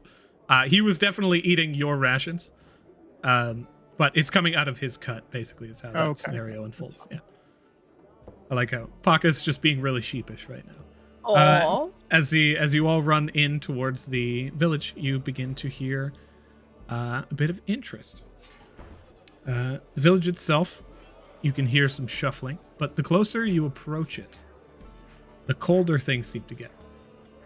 There's a faint feeling of unease and discomfort as you begin to approach the village, and a faint sense of Some shit's Let's say- about to go down. a feeling of home, but not one of yearning. As you continue to move closer and closer to the village, you can hear Vincent. You hear the faintest shuffling of feet atop the walls on the outer skirts of the village. And when you get within a few hundred feet, you begin to spot figures shambling atop the walls, moving in I just put my hulking hand up fashions. so the party can stop without saying anything out loud. I think we have a slight problem. And I'll gesture for us to go like hide behind something so we're not standing out in the middle of the road. I think if my playwrights are up to speed, we have some undead maybe up ahead. At least that's how I would act with them. I saw some shambling on the roofs in the city. Okay. We If I'm apparently- lucky, one of the things I can do would be really good for this, but I've never been able to use it. Killian is they're already dead, so you won't feel guilty for killing them. Well, are we about to take on I don't know how many is there. It could be an entire village full of undead. No. That seems a little bit overwhelming, doesn't it?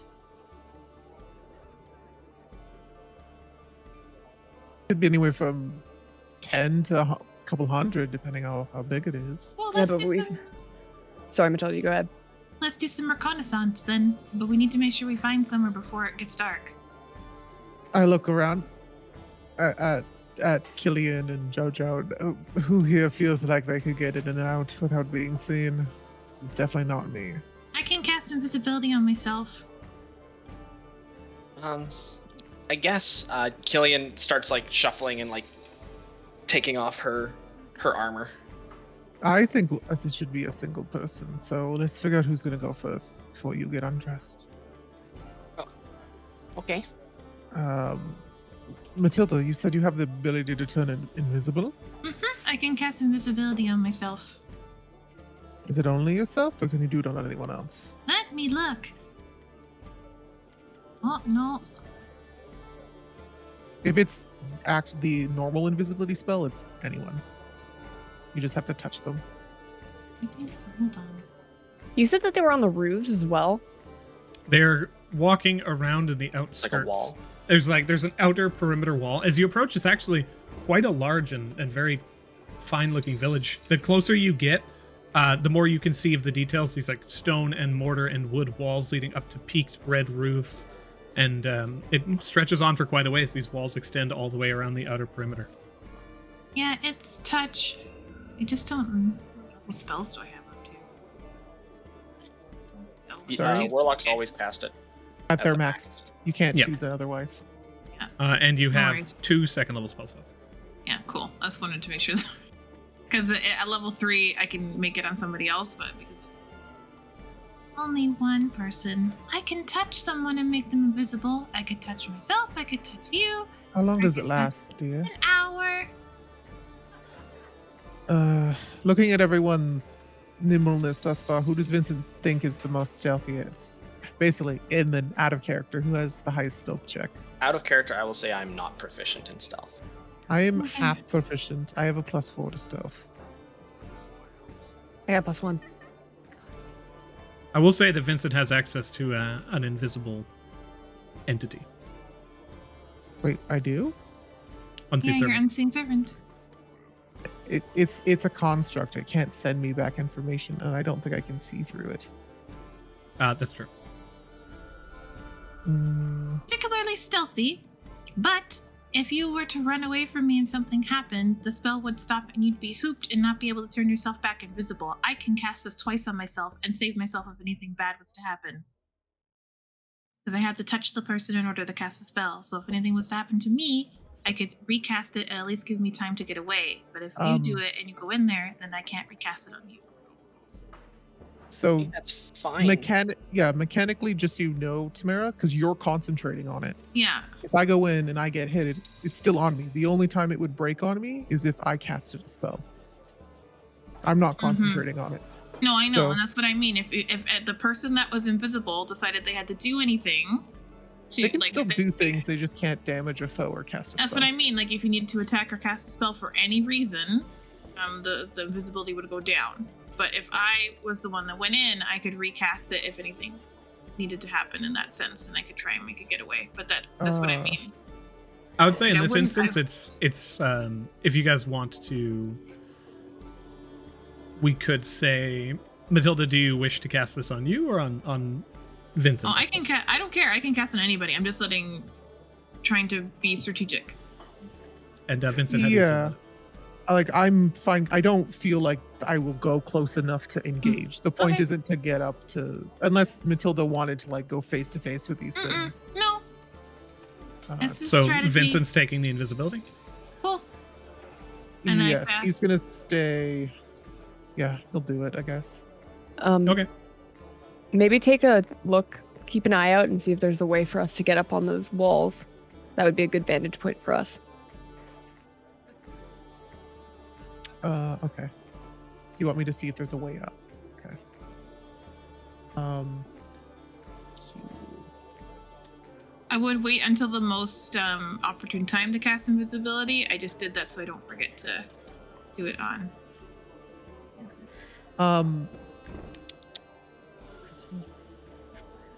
Yeah, In Vincent this doesn't have instance. any way to.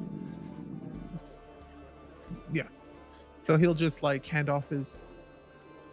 He wasn't wearing his backpack anyways. Yep. So he'll just go with his stuff. Anything on him that's blatantly noisy, he'll let Paka hold. But for what it's on him, I don't think it's very noisy.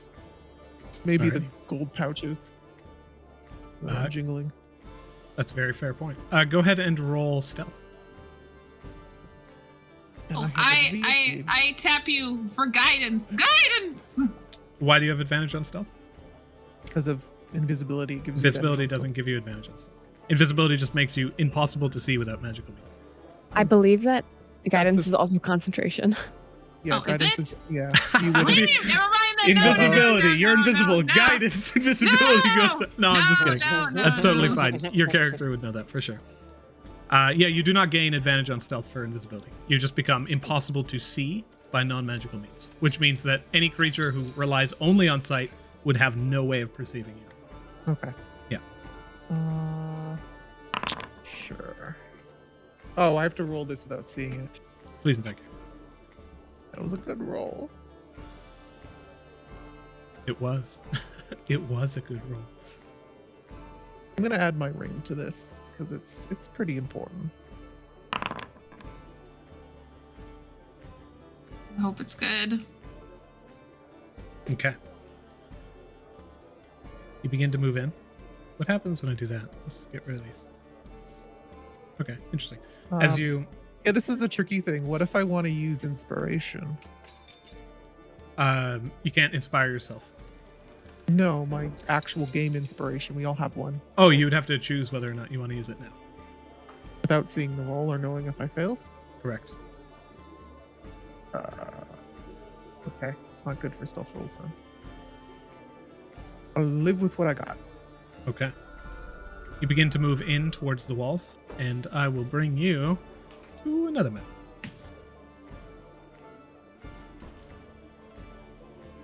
I'll actually bring you all in just for visibility. Whee! I'll bring you here.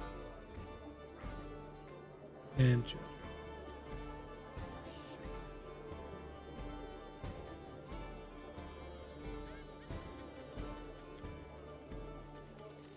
As you approach the outer walls, Vincent, you see they extend in both directions for pretty much the entire length of this this village.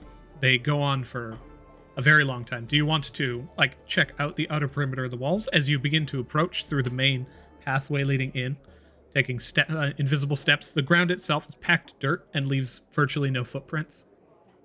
And as you are moving in, remaining as silent as you can be, the figures on the wall continue just shambling about, not paying too much attention towards you. This only has an hour, so I'm not going to scout the whole city out. I just want to get confirmation it's zombies and kind of scout out to see if there's a good vantage point that the crew could sneak up to without being seen is my priorities right now. If I have extra time after that, I'll look around some more. The house, maybe. Yeah, Okay, keep an eye go out ahead for a and- place for us to spend the night. Yeah, I guess a place, maybe there's a shed or a barn on the outskirts. Go ahead and roll perception.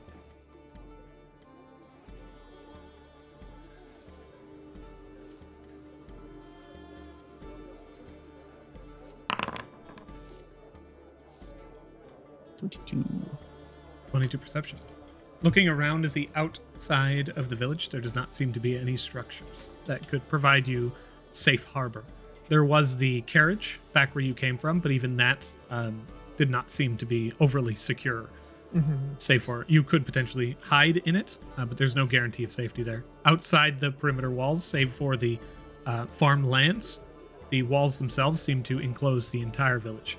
And as Okay. you kind of just take a glance within the village itself, you can see the one thing that draws your attention immediately is the disarray of the village. It seems to have been heavily just damaged. And in the distance, you actually see that there are palisades, like wooden stakes set up in a fashion to block enemies coming inward towards down the main street of the village itself. In the distance, you see a large stone wall, and it is like a bridge that seems to be overtaking the area where once there was a archway that led directly through in this main road. It has been completely collapsed. Okay. Is there any side alleys or ways you can sneak around the back of houses and stuff?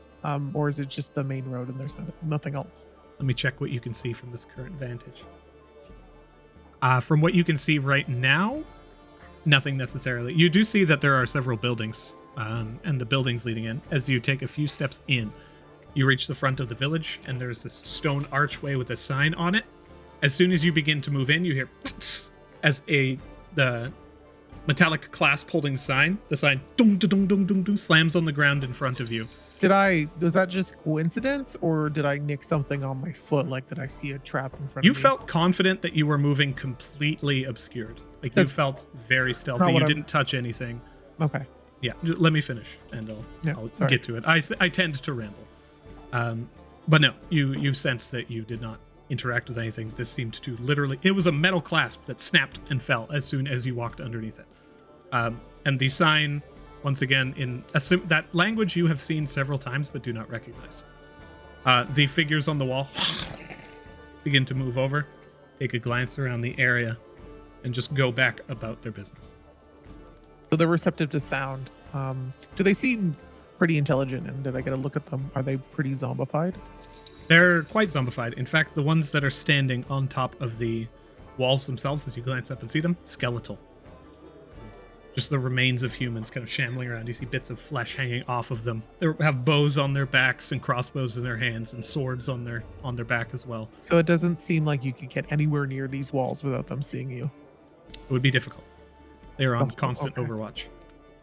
Okay. So going in the city is very... And there's no like holes or ladders up or like secret side thingies on the outside. Anywhere like a hole was blasted through or... As you take a few steps forward, you can see within this house on the right, you can see straight through the home itself. On the left, as you continue to stride forward, you can see that there is another building here. Faint cracks through let you see directly into the building itself. The doorway in front is emblazoned with an owl insignia. To the right, you can see a house, and you can practically see directly into it. And as you begin to enter in, you actually see ash begin to fall heavily upon the entire city. The rest of you see this. Literally just apparating several hundred feet above, ash begins to fall and form into columns all around the city. And as soon as you step in, Vincent, I will do this. I have a question after as well. Yes. Should I do it now or? You absolutely may. The two things I was looking as priority, can we just establish if those were found or not? Because I don't know if they were. You were saying you were looking for side alleys? I said you can see into this home. No, that was after my priority for entering, for coming up to this place was I was going to look around for vantage points the whole party could sneak to that would be safe. None. So there's none of those. There's only the entryway through this. This is the only entryway into the village, except for like you could go over the walls. Yeah. But the walls encircle the town. Okay, and there's undead on top of all of the walls. They are indeed undead was my other one. And then a safe place to camp out, but so far I haven't found that is the next party. Nothing immediately visible from the entry of the village. Okay. But you do see pathways. On the left, there's a doorway with an owl insignia. You can see into the home. On the right, you see this destroyed home, and there's a pathway leading into it. There's like a half-destroyed front door that looks like it'd be relatively easy to bash in. Okay. There's also a broken window that you can literally glance all the way through and see into. Yeah. I noticed two people approaching me from behind. Are those humans? Are they undead? You can directly see through. You do see a shambling figure just behind the palisade who is standing, kind of just twitching slightly. Are these up top or down below? Go ahead and point to where you're talking about. There's one here and there's one. Those are the skeletons that were standing on the other outer edge of the wall. Okay. Yeah, they've shambled since back to their positions. Cool. Okay. And at this point, I will just cycle back to the rest of the party. What were you all doing in this meantime? I think Jojo was probably like looking up and down the wall, looking to be like, how hard would these be to climb? Like, how high up are they? How, like, is there like handholds on them? The walls themselves, surprisingly, as defensive walls would be, seem to be relatively defensible. The walls themselves are pretty flush, and they have crenellations on the outer edge that make it that it would actually be very difficult, like bouldering on the bottom side of a boulder, to get up these things. If we rolled around in the dirt and some smelly stuff, and we shambled around and pretended to be dead, I don't know if they're smart enough to know that we're not dead. And I missed one as well. The walls are 20 feet high. Oh, okay. Yeah, I don't know if I can act undead. What were you gonna say, Killian? I was just gonna ask, how far away is the village from where we saw the boy and the cart, like the fields? How long do we travel? About a 10-minute walk. Okay. Did the cart look like it was a 1-horse cart or a 2-horse cart? It looked like it was a 1-horse cart, but it would take a relatively large horse to carry it. Okay.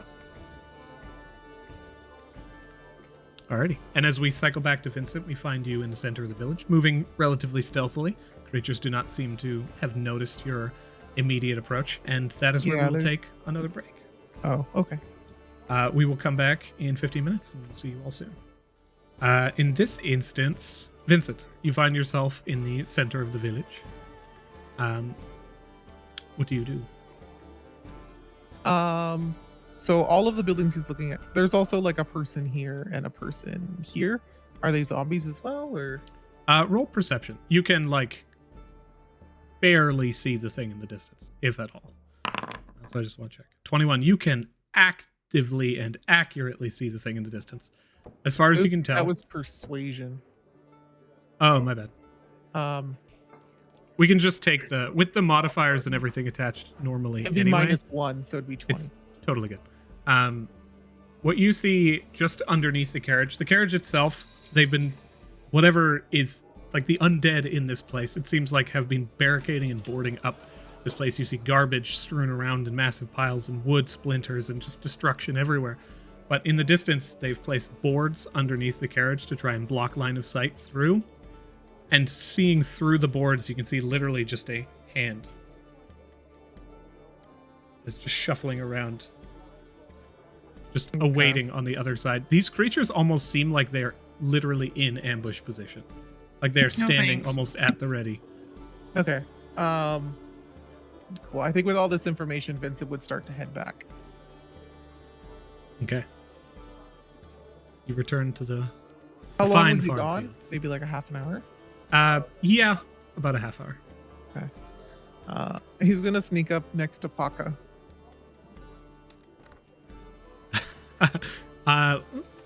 With your previous stealth, Paka does not seem to notice you. And then he's going to use his tail to like try and trip him.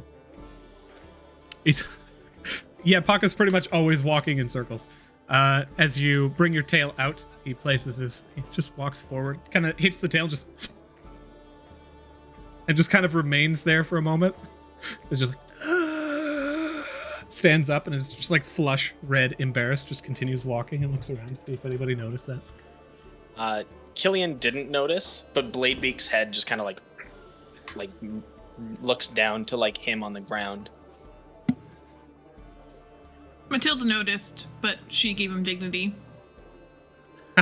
Thank you. Bladebeak don't give a shit about your feelings. Bladebeak sees all. And then he'll come up, I guess, behind the group and just be like, "So did you miss me?" Oh my god. No, you were only gone for 30 minutes. We're glad you're back, though. We didn't have time to miss you. There wasn't much more to see. Oh, interesting. The 7 died. Oh, we're back here. Moved over. Yeah.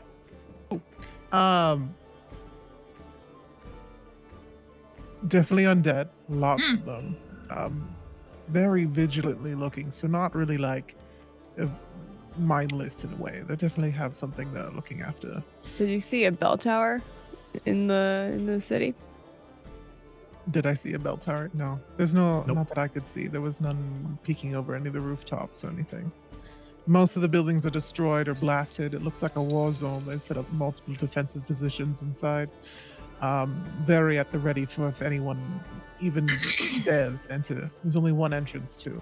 So, I wonder if the undead are for the people in the village as a defense mechanism versus someone taking over the village and making undead. I don't know. What if the undead are the people in the village? That sucks to be them.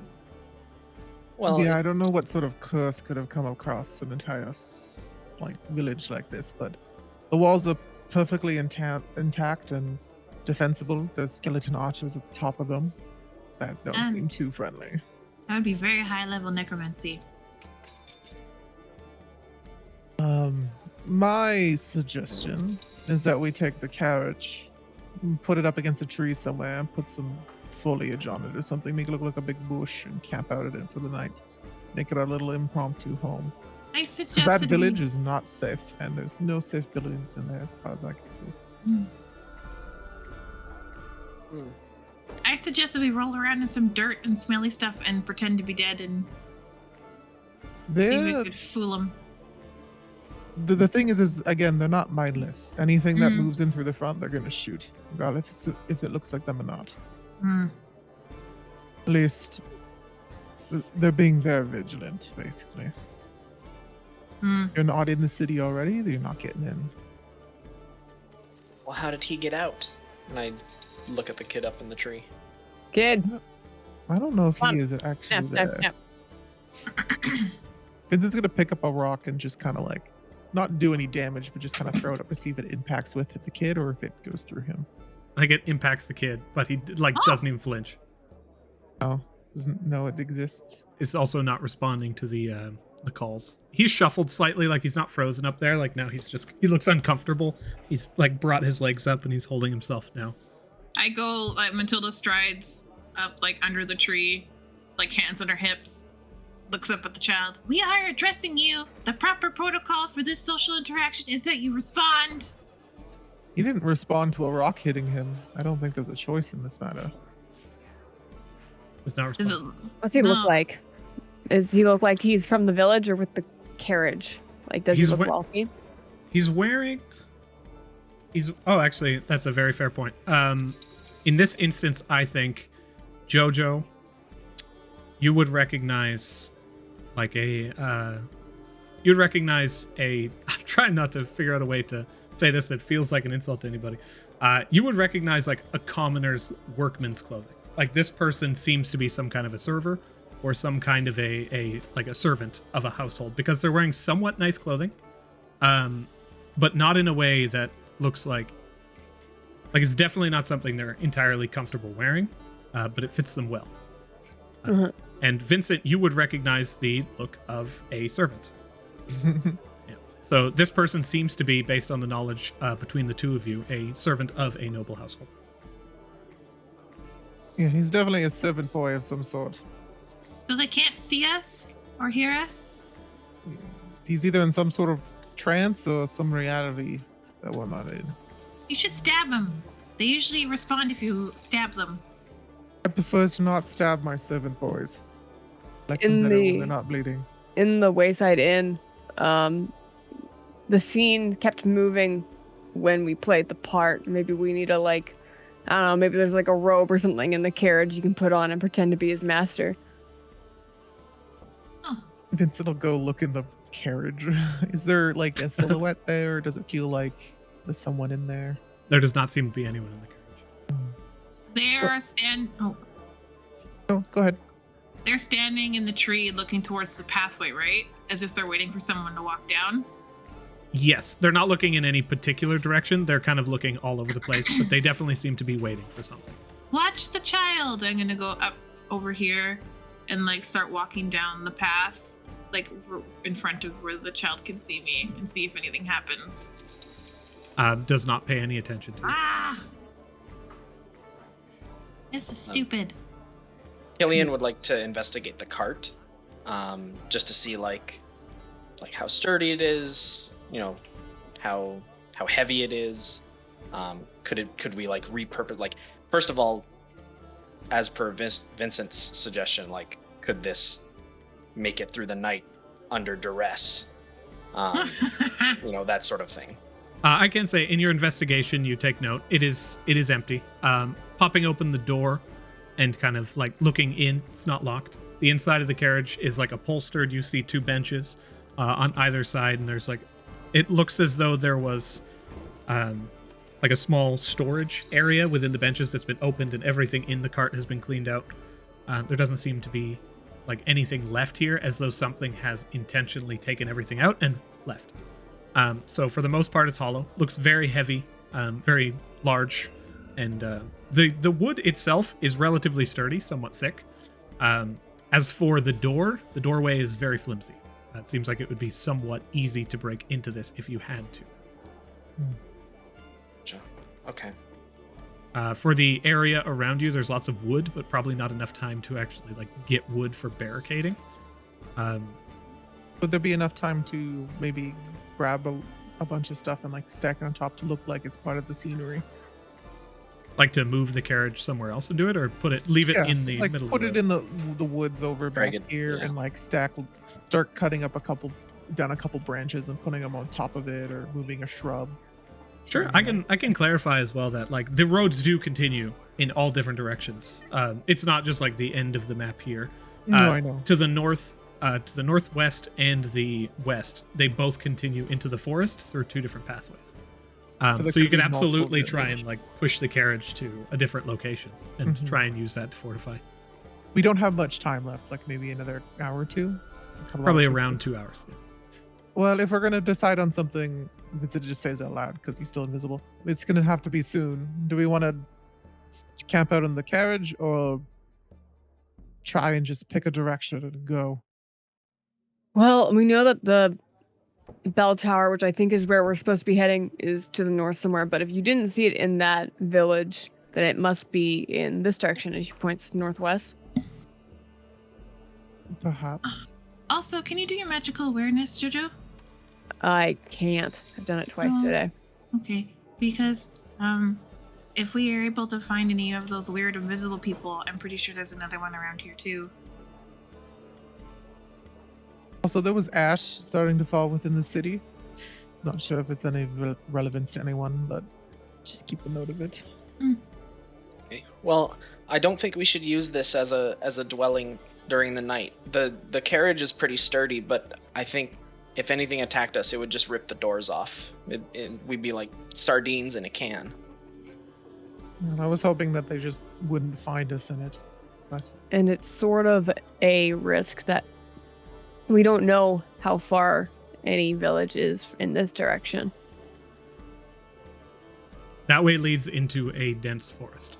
South, or the west and the north both lead into a very large stretch of dense forest. So probably wouldn't be getting anywhere we can sleep for the night. so what's everyone's comfort level? I think our best bet is to take the undead on.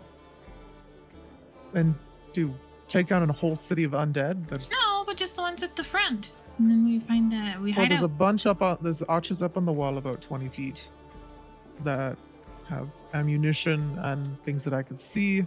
There's quite a few of them. There's no way to get up there that I could see as well. But you said they'd like there's- noise. Can we make a distraction? They'd look towards some noise. They didn't really go towards it. Like if there was a noise, the archers went and looked like any guard would. If they saw it was a sign, they turned back to their normal I position. think it's possible we could stealth They're pretty into intelligent. a home and stay there for the night without them knowing we're there. That's what I was No. thinking. There's only one entrance into the city. There's multiple guards up top. There's no way to make it through that little opening at the front without them seeing, unless we have some sort of magic to disguise all of us. We could try to just break through. Mara, were you saying something? No. Breakthrough? Yeah. I mean, it's kind of a heavy carriage. but I might be able to gut it. Bladebeak would be able to take us through. Where would we go? As far as we could. Charge. Try to find a house that's not destroyed. Based on like just walking into the city, I saw this is for the DM. I saw like 4 or 5 or 2 to 4 archers up top, and then like 2 or 3 zombies against those like barricades. Like they were little like enforcements blocking the road so you couldn't go through, like those reverse log, I don't know what to call them. Palisades. Palisades. Did it look like we could hide in the owl house though? Like the owl house seemed like it was pretty. That house seemed, just to infer that Vincent's like shared all of this information. There was a stone house to the left that had a relatively thick-looking door with an owl insignia above it. The door itself looked very hardy. The home was like made of stone. Seemed very defensible. The house on the right, completely destroyed, like outer wall destroyed, glass shattered. In the distance, there was a bridge, a stone bridge with an archway, collapsed. Yes. And pathway completely blocked out. And from the entryway to the village, Vincent didn't see any other pathways leading around. So if that's what I'm saying, if all 4 of us were and the bird were to march up to the city and go into that house, there's no way to get past there without the guards seeing us. They were like right there though. They're standing out on the outer wall watching for invaders. Yeah. Like they all seem to be incredibly vigilant. Sneaking up in the outer like farmlands where there's very little visibility. Like this is quite defensible. They would It's very, like an very open likely spot you. field. It's an open field before the castle. Like there's basically, if we go in there, we'd have to either find a way to deal with them, and we don't know how many there are. So what are you saying? I just, for me personally, I just want to know that going in there is worth the reward of what? We don't even know if this town is correct. It seems like we're just trying to find a place to sleep for the night. We could always go back, I guess. The time seemed to be weird. And there's no structures in the fields. No tool shed, no nothing. No, I didn't. Just farm find fields. any. The farms themselves seem to be on the outer side of the town because of like verdant farmland. But even you would expect to see like a farmhouse or something on the outer side, but they are like everything is within the bounds of the walls. We could try sleeping in the carriage. Why don't we put this up to a vote? Sure. The city. Jojo like brings out a runestone. Oh, yeah. You mean like with hands and shit, right? Or your voice. Vincent, he's still invisible, by the way. Paka brings out a wooden fish. I was like, waiting to throw his fish. Yeah. Okay. So I guess we have 3 things you can vote on: the city, the carriage, or he points up to the northwest path where we can walk. Option, we could sleep in the trees by the boy. It wouldn't be the most comfortable, but we'd be able to keep an eye on him and see if anything happens or changes. We shouldn't be out in the forest Yeah. at night. I mean, We can throw that on the list, but I know my vote won't be going to that one.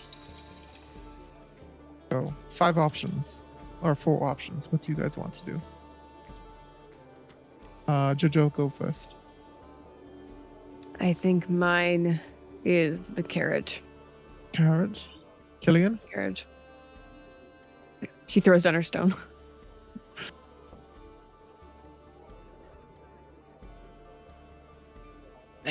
I guess I could do some work on the carriage, maybe reinforce the doors. I wouldn't have much time though. Sure, carriage. It's better than what we don't know, I guess. Matilda? I take one of the random teeth out of my bag and throw it in the pile for carriage. It doesn't matter to me where we sleep. All I know is that if we're out here, we're probably going to get attacked, but we can help you reinforce the thing as much as you want, Killian. Looks down at Paka. Paka, what do you want to do? He's looking at you expectantly, and when you ask him that, he actually begins to tear up a little bit. He's like, I can vote too. You're a member of this party. Unless, of course, you don't want to. I want to vote. No one ever let me vote before. he places the wood thing down alongside everyone else's. And he's like, Did I do it right? You did your best job. he just like smiles and takes a step back and is like, sniffles like the end of his long nose. If anyone hurts you, I will kill them multiple times. You are adorable. Can you? Yeah, you can. You can die so many times. Yep. Just begins to nod. So, Parker, what do you want to do? Vote. Carriage, that's what you said. I want to go with you guys. I want to help however I can. I want carriage. Well, at this point, I don't think it matters where my vote falls. But I was leaning towards the carriage as well. Are we still up to move it into the forest a little bit and try and cover it so it looks like it's just part of the foliage? I think I put my foot down about that because I think going towards the forest is bad. Even in the other place, being close to the forest was bad. Right? All those little creepy eyes? No thanks. I don't think that's a good idea. Can we move it I feel somewhere like- else? I kind of feel like you can't hide from the monsters in the dungeon. Yeah. They just always kind of know where you are, right? Yeah. I think we should spend all the time we can reinforcing it. Okay. Looking around, is there a more defensible position, or does it feel like it being out in the middle of the open here is the best spot for it?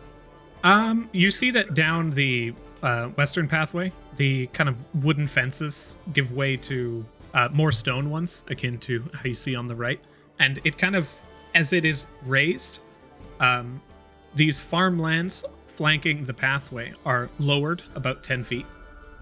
Keeping the carriage on a higher plane would be better.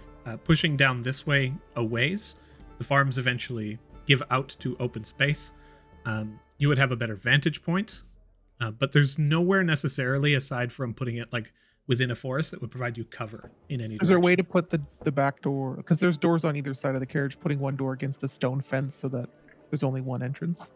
Yeah, you could absolutely do that. Do you guys think that's better? So you have to take them on from one side, I think that could work. reinforce one Yeah. side. Beautiful. I'll look. You guys can't see this, but I look towards Blade Beak, and I'm just like, "Do you need help strapping the bird?" Oh no, I'm good. I'll get it moved wherever we feel like we need it. In the meantime, there's that wheelbarrow in the field. Can you grab that? We're gonna need the wood. You just start to see like some of the, what do you call it, like corn and like wheat in the field start to bend, but you don't see anyone moving because it's Vincent. Puck is like, ghosts! Takes rocks and starts to throw them down the fields. Okay. They usually ignore you for the most part. Unless you address them. So don't talk to them. Just kind of ignore them. Oh, okay. He just throws rocks generally in random directions now.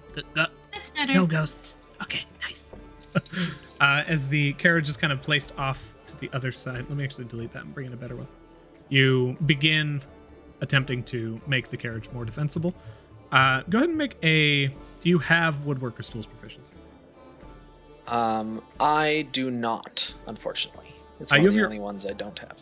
You have your all-purpose tool. What is the nature of having to switch that if you wanted to use that for the woodworker? Let me take a quick look. That's a good point. I want to say it's an action, but we'll see. All right, I'll As an post it. action, yes. You can touch the item and transform it into any type of artisan's tools. And whichever one you choose, you are proficient with it.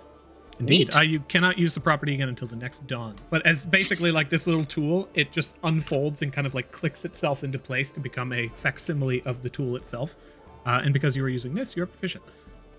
You flip it around and you begin to get to work. Go ahead and roll a, in this case, how are you trying to fortify this carriage? Like, what is your main intention? So my main intention is I want to. For the most part, the carriage itself is pretty well defensible. I want to make sure that the back, the side that's against the stone, like I'll do a little bit of work there if need be, but if it's just like up against the stone and we don't have to worry about it, that's great. But I want to make it so that the doors, if they were to be like removed, could be used like I want extra locking mechanisms inside, and then to be able to attack out through the windows of the doors. Holes for arrow slits. Essentially, Okay. yeah. In this instance, I would say roll intelligence with proficiency to use the Can I make a couple in-range requests? techniques. For sure.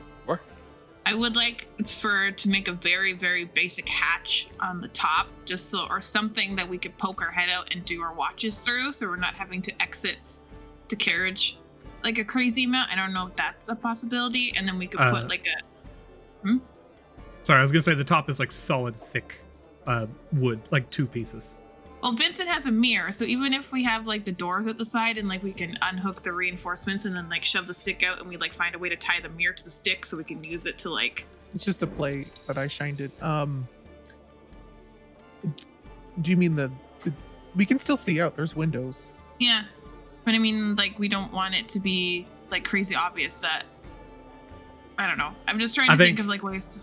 In general, that would be somewhat difficult without opening or breaking the windows. The slat in the side, Killian, would also be somewhat difficult, but depending on your roll, we can see what we're able to accomplish within the little less than 2 hours. And then we should mod the wheels so that when we're sleeping in here, someone can't just cart us away while we're sleeping. By mod, you mean shatter? Yeah, like I think after we do this cart no longer should be serviceable because the last thing they want is like, these guys might cause trouble. We might as well just roll the cart away with them inside and deal with them later. You want me to break the wheels? I can break the wheels. Yeah. You can just straight up break the wheels, yeah. I'm gonna go ahead and spend Killian's inspiration on this. Okay. I will Vincent, on the way back, you hear music strumming in from the corner. Vincent's gonna cast a bardic inspiration on you. And then your invisibility goes away because I give you guidance. Vincent is visible. So plus a D4. No, I can't. You can add a d6 to that if you want as well. Yeah, I wasn't able to give it to you let's in do time. as good as we can. Goodness. Hey, let's 25. Hey, let's go. I Hey. believe in Oh. you. Mm-hmm. Okay, And I you need have- to use that, but I needed Adrian to get rid of it now. And it is gone now. So, as you feel inspired, and the inspiration pours through you, and the bardic inspiration pours through you, and Jojo's words carry with you as you just... So, Jojo, you destroy the wheels as well? Yeah. Okay. You also have some spare wood. Using the spare wood from both the little thing over here, which I'll mark with an X to say that it has been gone. Isn't this wood as well? That's like Okay. thatch. Oh, okay. As you... The fences themselves have like thatch linings to block kind of line of sight. But as you go to town, you manage to make the slit in the side. I would say you actually managed to make 2, one on each side of the carriage that seem like they are incredibly defensible. And you have like a piece of wood loosely placed on there. Like it's a hack job, you have a couple hours, but it's very impressive for what you were able to accomplish. The wheels are destroyed, the entire carriage is now on the ground. And you actually also, with that 20, managed to lodge a solid bit of the extra wood over here against the other side of the carriage to make it so that both sides are virtually unopenable. Unless you guys were to like do so from the inside. I'm assuming we all get inside. Yeah. So in the instance of that, basically one of you will need to open the little latch, Killian, that you've made and just like move that wood aside. In order to attempt to get out. Bladebeak But will you've do just- that. Sick. So Because sitting here being Bladebeak like, is going to be remaining outside. Ooh, interesting. Everyone goes to the bathroom because once they're in there, you're no one's getting out. Yeah, I'll go pee on a cabbage. Hey, Paka. You want to come in? Or? He begins running. Paka joins you guys inside the carriage. I'd also like to say that when I turned my my tool, my like Omni tool or whatever, into the woodworking tools, I also it also has the ability to give me a cantrip for 8 hours. So I would like to do that. Which cantrip do you take? Bonfire. Or create bonfire. Is that an artificer cantrip? It is not, but it says I can grab it from any class. Oh, yes? Sick. Yeah, sweet. You don't know from any class list. Phenomenal. So you take create bonfire as the magic energy grants you this knowledge. And you guys prepare. Killian's knowledge of undead fire bad. Yeah, exactly. Is everyone feeling? How's everyone feeling? Is anyone still hurting from our fight this morning? Well, you let me rest, so I feel better. Yeah, I'm doing perfectly PG, sweetie. Okay. I'm gonna take a swig of this then. She'll drink a pint of shitty ale and heal up some stuff. That Bianca, stuff tastes terrible. Can you get 2 of my oil skins, the oil flasks ready, just in case? You can throw them at the undead if we have to fight them. But wait till they get in the carriage first. Well, you can see them. Like, looks underneath the... Where are they? Yeah, Actually- no oil in the carriage, because then that'll light us on fire when we're inside. Yeah, don't do it in the carriage. And then pass me a third one. So the oil, if you apply it to ammunition, it only lasts for like a minute, but it also takes time to apply, so you can't. Is there a way I could put the oil flask in my at the bottom of my quiver and then stick like 3 or 4 arrows in it so that it's in there kind of sealed so it doesn't evaporate, and then pull them out? Not really. Like, the oil needs to actually be just coating the weapon properly. It's not like a dip and go kind of thing. I Okay. think mechanically that would just, it does take time to coat the items. I'm just wondering how you would coat it in combat if it takes like a minute. You wouldn't. You could dump the flask. But otherwise, I think you can use an action to remove the flask stopper and release. Oh, I'm reading the wrong thing. It's like release the creature from the flask. What is that? Because it would make sense if you like put the oil in the cup from your mess kit and like dunked it in there and then did it. You could also use your wine. You can 'Cause throw it's the very oil as an flammable.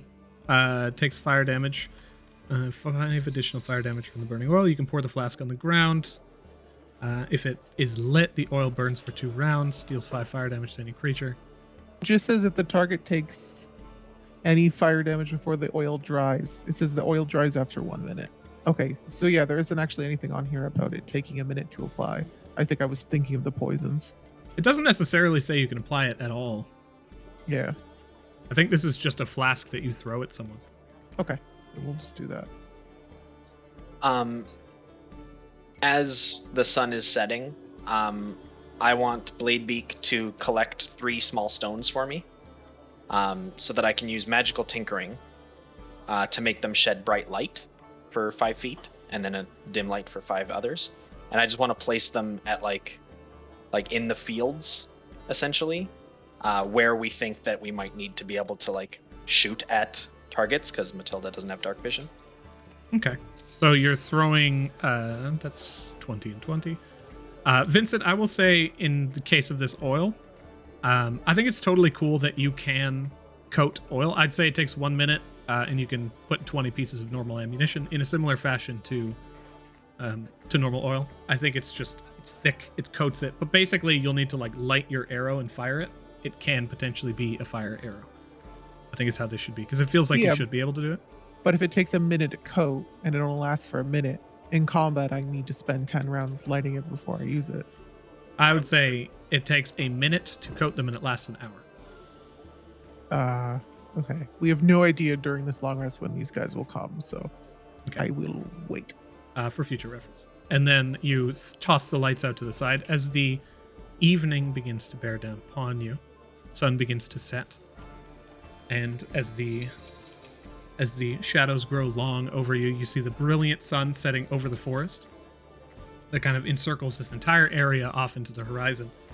And as it just glitters over top of the forest, it just kind of lets out this brilliant orange hue through the green trees. And as you set in, you hear shuffling in the trees.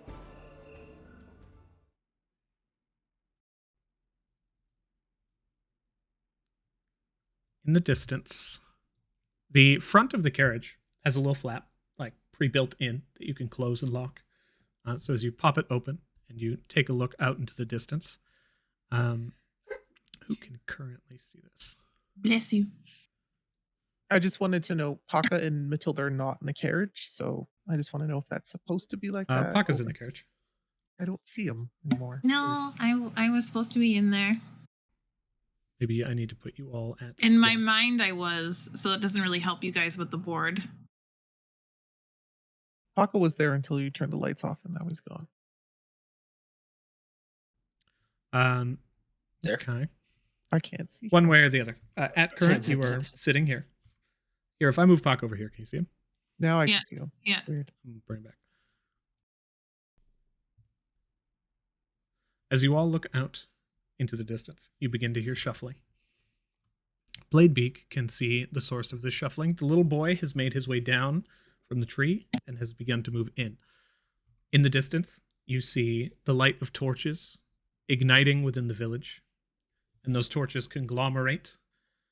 The village itself built onto a slight sloping hill. You can see toward the center of the village, mostly it's just houses, but you can see this large light from a mass amount of torches coming together. It just moves down the village entirely, and it makes its way out towards the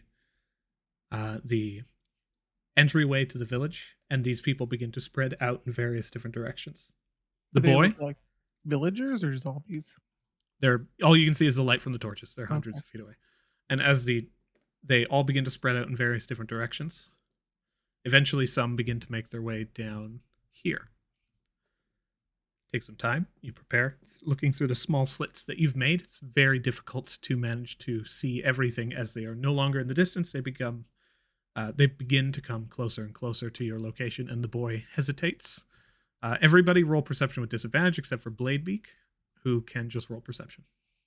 Right.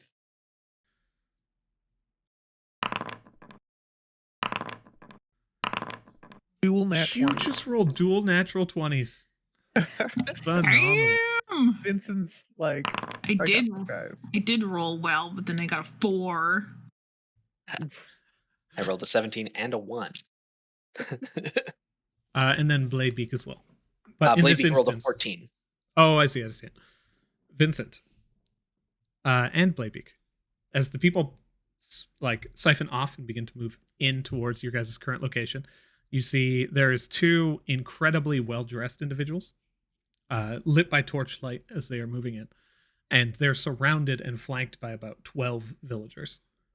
They're villagers in the field? Villagers in the field. And as the villagers begin to move in, you can see they're just dressed like commoners. They don't look undead. And as they begin to move in, you see the little boy run towards you guys and pass right through your carriage as he continues down the pathway and hesitatingly tries to hide behind these stone walls before he turns around and spots behind him Astrid, who is making her way here from the Wayside Inn.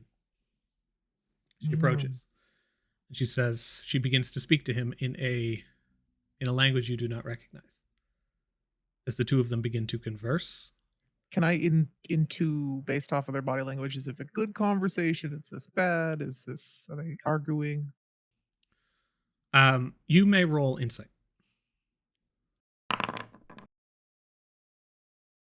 18. I will place another individual here. I'll whisper what's going on to you guys in the cot, like what I've been seeing. 18 insight. Watching their conversation, the boy runs up and begins to exclaim just aggressively and pointing back towards the villagers. She looks on towards him and brings herself down to her knees, soiling the fine dress she's wearing, and gives him a hug. She stands and just turns, holding up the dress, runs past you all, and once again just passes right through the carriage, right through all of you. You see the top half of her running through this just wooden floor as she hits the other side. And the little boy is frustrated as he turns and just hesitatingly moves back and forth, eventually opting to run away. She Does it seem continues. Oh. No, go ahead. Ask your question. The people in the distance, do they seem mad, like an angry mob? Or does it seem It more looks like like- worry, like they're looking for someone? Angry mob. As they are moving relatively quickly. She continues running, making her way to a crossroads, and stands longingly, looking towards the flame of the villagers coming in towards her. She stops for a moment and closes her eyes. At this point, Bladebeak is the only one potentially able to see anything as she stands in the darkness. Alex, I can just... She's basically here. Boop, boop. They continue moving inwards towards her, and you can see the hesitation in her face. And almost like she resigns herself, Vincent. You see that the body language, the stress leaves her body, her shoulders slump. It's the visage of someone who has made a choice. And then a realization. She stands for a second and looks over towards the village. Begins to dive into the cabbage field, running off to the side. She begins to skirt around the edge, brushes upwards towards the village, attempting as best as she can to avoid the gaze of these individuals. And as she leaves your guys' sight, the others enter into the fray. You see a large group of humans, most of which commoners and farmers, but two nobles, large, imposing, a man and a woman, enter into the area and begin looking around frantically, angrily, slamming their hands down, holding onto a long cane, just impacting the ground repeatedly. They begin to encircle the area and search. They move up to where the carriage was.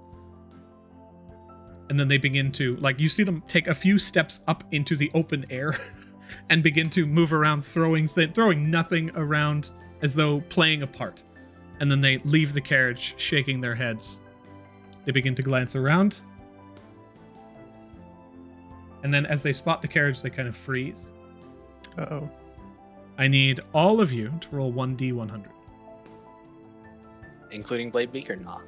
Not including Blade Beacon. Okay. Can I ask a few questions? You may. Okay. Do the two nobles look like the nobles that we saw in the inn? Do they look like the girl's parents? Is anyone wearing frog stuff on their body, like to determine where we know where they're from? Investigation. Please, thank you. Is this just based off of what Vincent's been telling them? Because I don't think Matilda can see. Or I That's guess what they're I holding mean, like- torches. Matilda can't see them, but because one of you is capable with that, like, insane perception check, and Bladebeak can see this, although Bladebeak can't really, like, send information back to Killian, you're asking Vincent to relay this information. And as you ask these questions, the two seem to be wearing similar clothing to Astrid.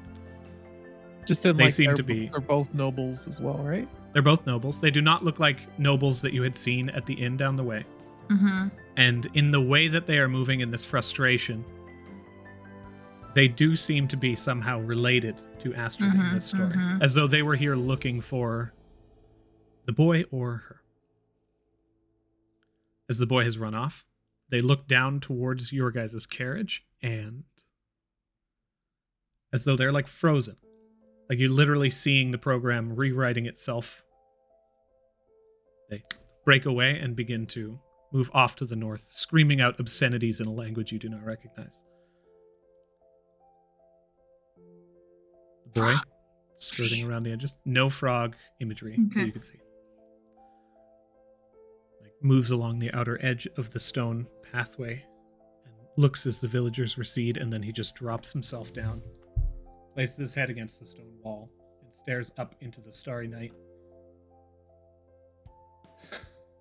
Sighs heavily. So those guys are gone, right? The villagers have left to the north. Can Vincent try to message the boy?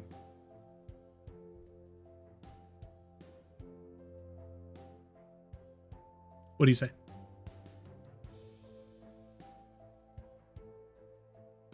I'm a friend of Astrid's. I'm here to help. Why are you hiding?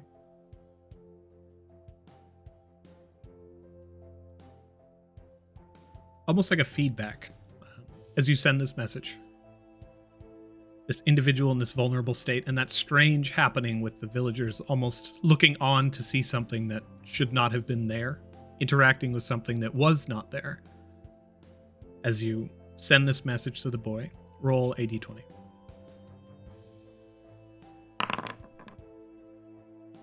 Receive a constant loop of feedback in the 1,000-fold tone that is responding to this message. Is it different than the fish, or is the 1,000-fold tone always the same? It is always the same.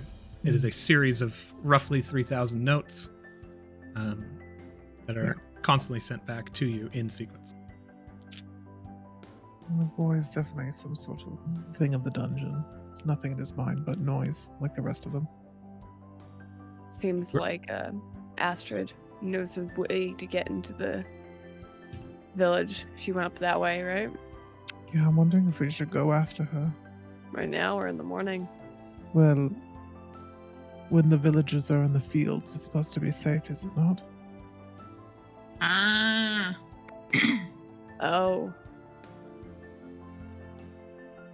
I see. Are they still in the fields? They're currently heading back towards the village. Oh shit! Get out! We need to run. I think we're... This is I feel either a like we sign we lost. should... Sorry, Kalina, what? Sorry, go ahead. That's fine. Killian was just gonna say, I think we missed our opportunity. It's a small window. What were we supposed to do with it? No tunities. We just need to run real fast. No tunities. We didn't miss any opportunity. We need to go follow Astrid. So come on. You're all fast. Roll persuasion. Pick up. If we think this might be stay, worth it. it's a tune. I'm very persuasive. Roll deception. roll deception to see if you convince him that you're very persuasive. Oh no. I'm not This is going. So canon. This is Not great. going.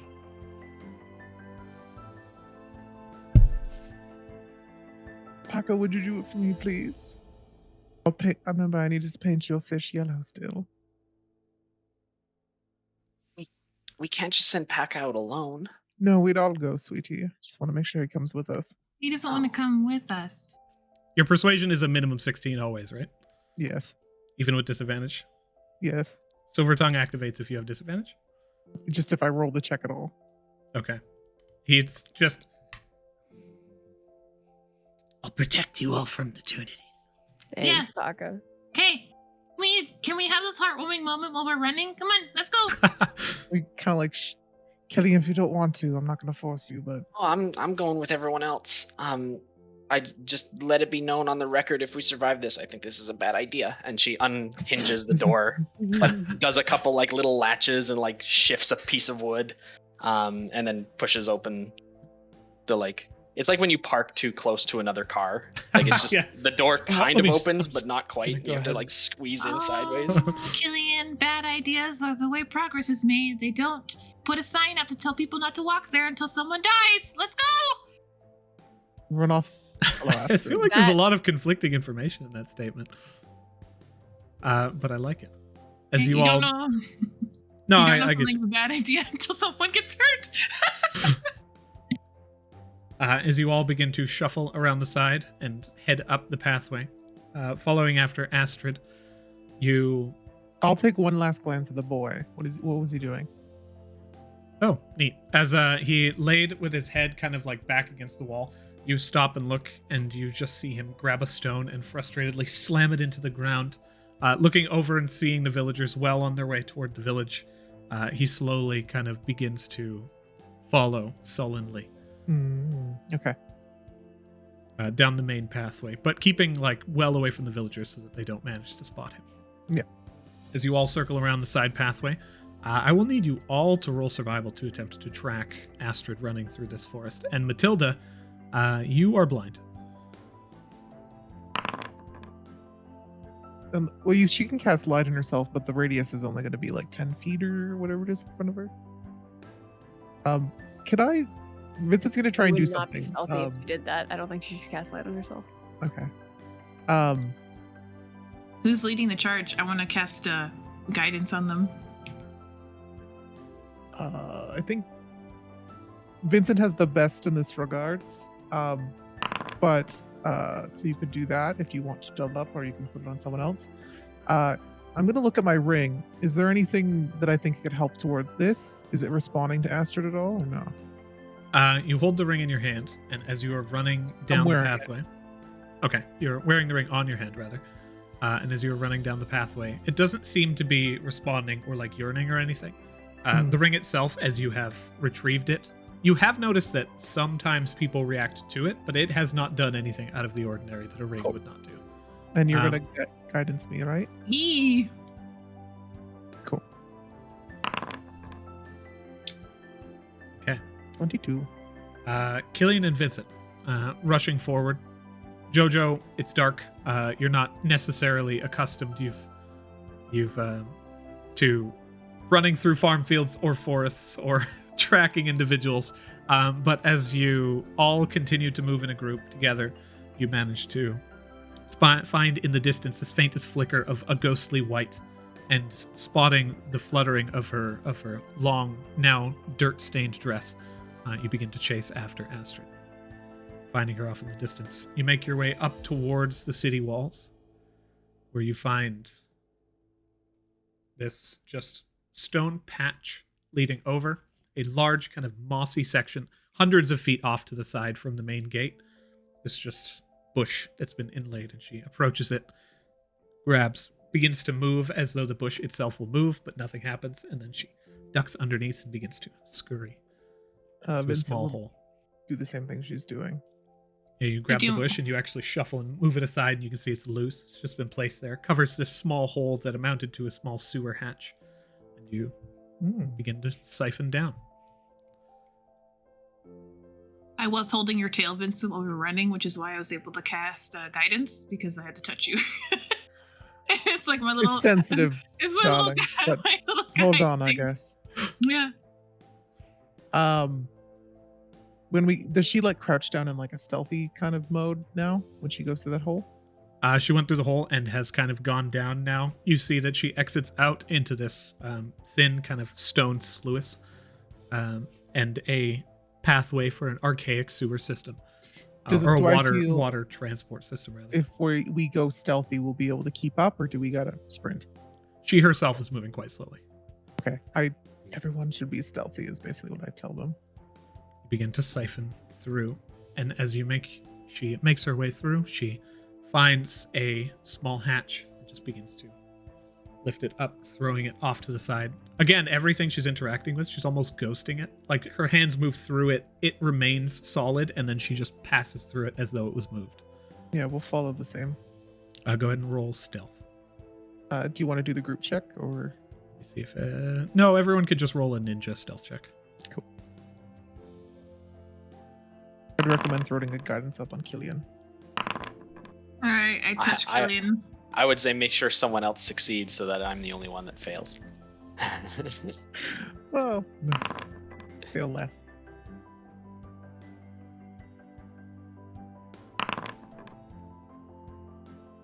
I add a D4 to Killian's. Stealth roll D4. Yeah. +3.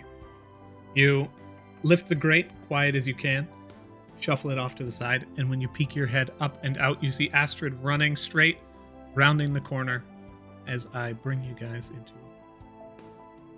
a different area.